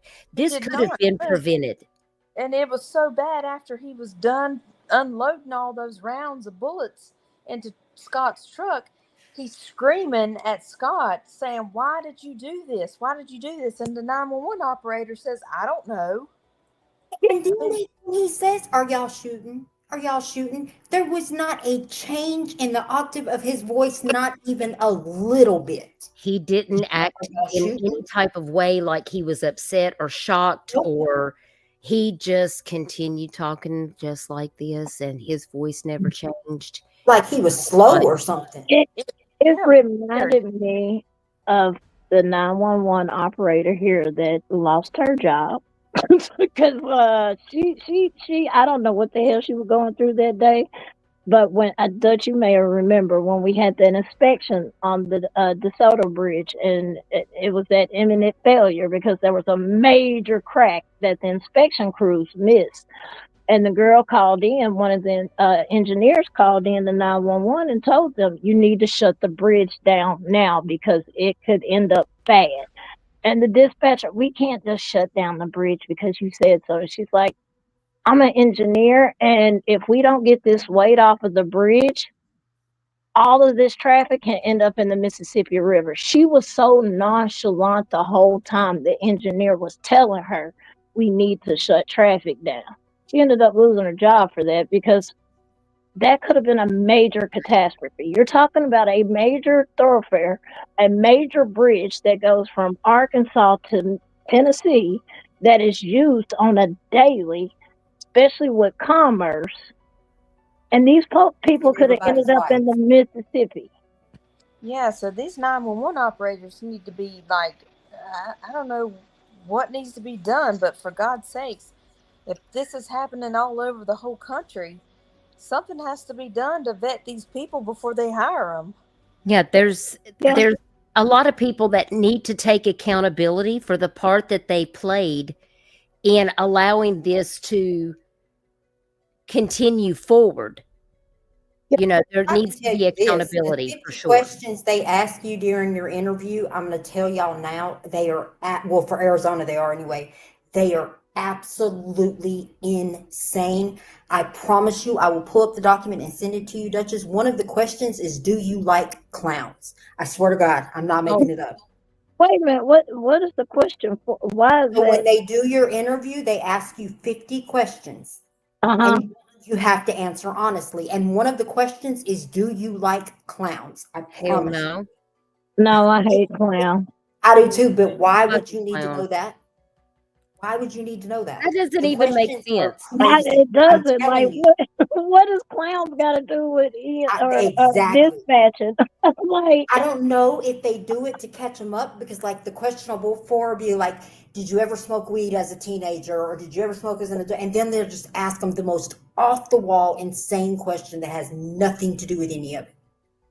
Like, I could understand you asking questions to make sure you're mentally well for this job, because you never know what type of call. Because y'all know we've heard dispatch calls that have been horrific. If you get on the internet or YouTube like I do, I've heard some real bad dispatch calls. But the ones that are just there, I truly think they're not there because they care. They're just there for a paycheck.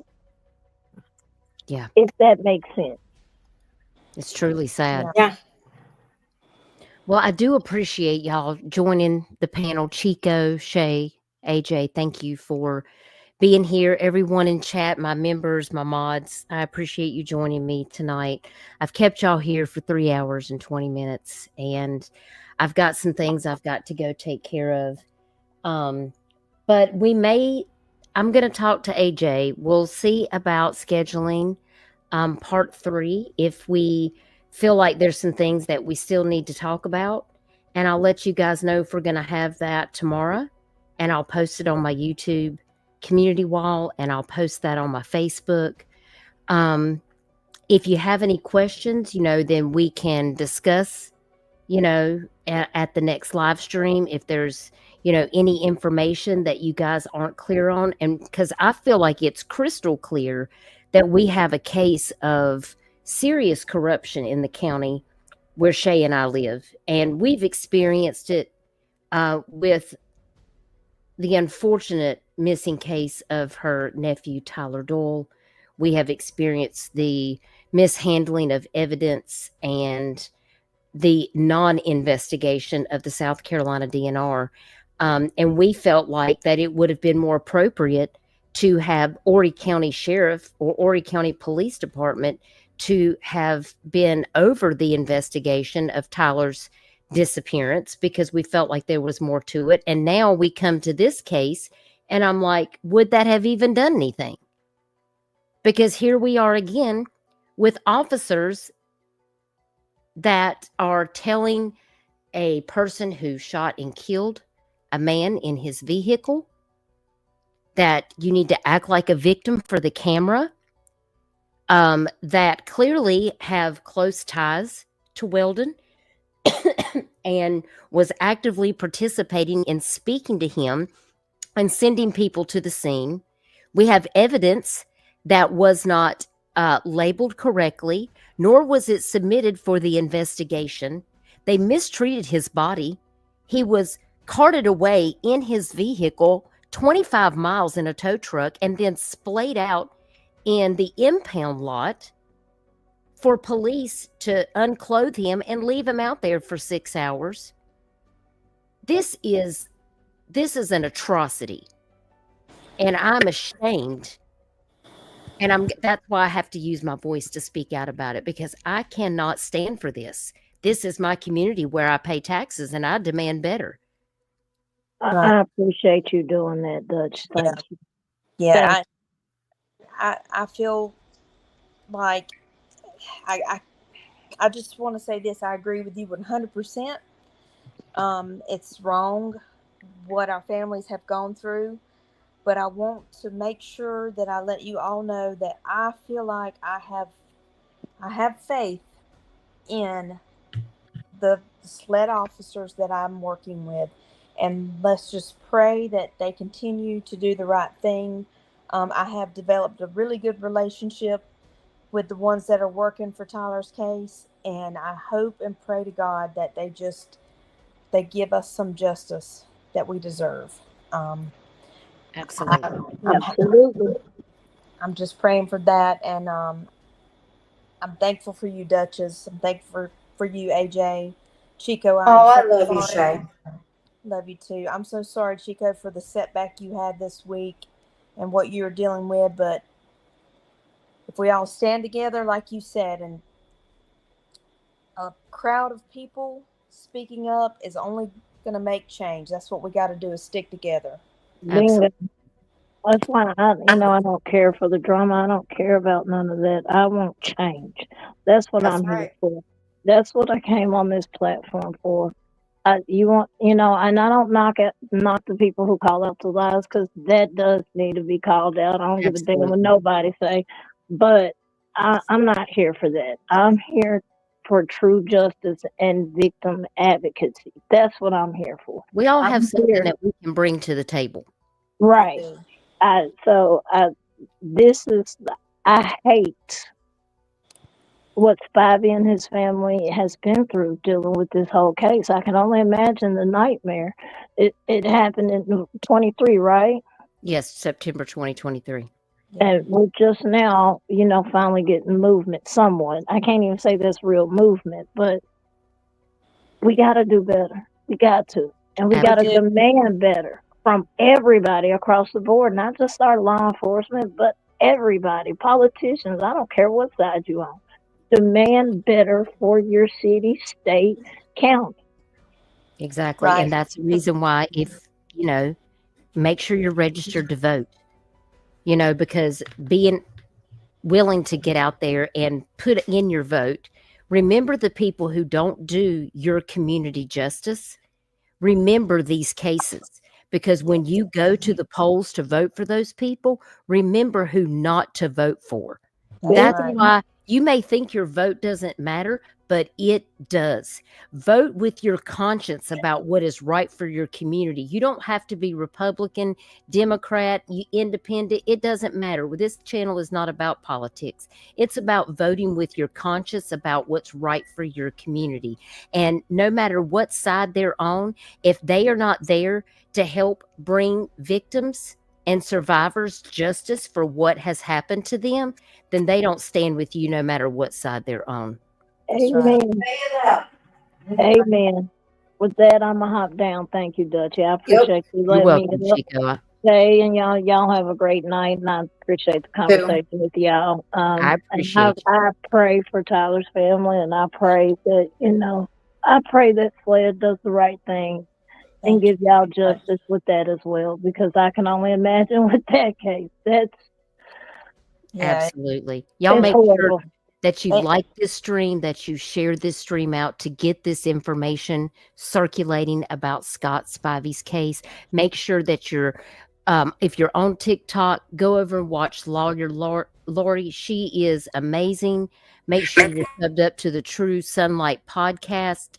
Mandy Matney and Liz Farrell are on Facebook. They have the Luna Shark podcast on YouTube. I listen to their podcast on Spotify. They're doing an amazing job covering this case. AJ is talking about this case in the Tyler Doyle Facebook group. She's always keeping us updated. Thank you guys so much for being here so that we can lift our voices to support Jennifer and her family in getting justice for Scott. Yes. And thank you, Dutch. Thank you, AJ. I love you both so much for everything you've done for me and my family. Oh, we love you too, Shane. We're not going to quit fighting until we get the answers that Tyler deserves and that Scott deserves as well. So I hope everybody has a wonderful night. Thank you guys, members and moderators. Thank you so much for being here to support this channel. We appreciate you so very much. I'm going to play us out with the outro, and you guys can look for a link if we decide that we're going to do a part 3 tomorrow. You can find that on my Facebook page and on my community wall on YouTube. And Shay, you're welcome to come back anytime. I hope that you will, so we can have more of these very important discussions. I will. Thank you, AJ, as always, for being my guide through all of this, these deep waters, because it just continues to get deeper in this county. And I just appreciate all that you do to bring a light into the darkness, because that's what we got to do. We got to stand together. We shining appreciate this you light. too, because without this platform, I don't think a lot would get out there. So that means a lot too. Well, if you ever have anything that you want to share, AJ will just call me up and say, "Hey, can you set up a live?" I sure do. I have many times. Yes. So she knows we'll do it. So, but I'll let you guys know. I'm going to have to get off here, but we will probably be back tomorrow. If not tomorrow, the next free day that I have is on Sunday. So if I can't do it tomorrow, then we'll certainly be back on Sunday, and we'll talk some more about this case and give you all the latest updates. So if you have anything that you want to send me, Shay, or if there's anything Jennifer wants me to share, you guys can send it to me, and we'll certainly feature it on the next live that we have. So thanks everybody for being here. Again, hit that like and share button, and I'll catch you guys on the next one. And I appreciate you. Hope everybody has an amazing week. And I'm going to take us on out of here on the Dutch bus. Okay. Good night, everybody. Good All night, right. everyone. Love you guys. Love you too. All right. Take care, everybody. Bye, y'all.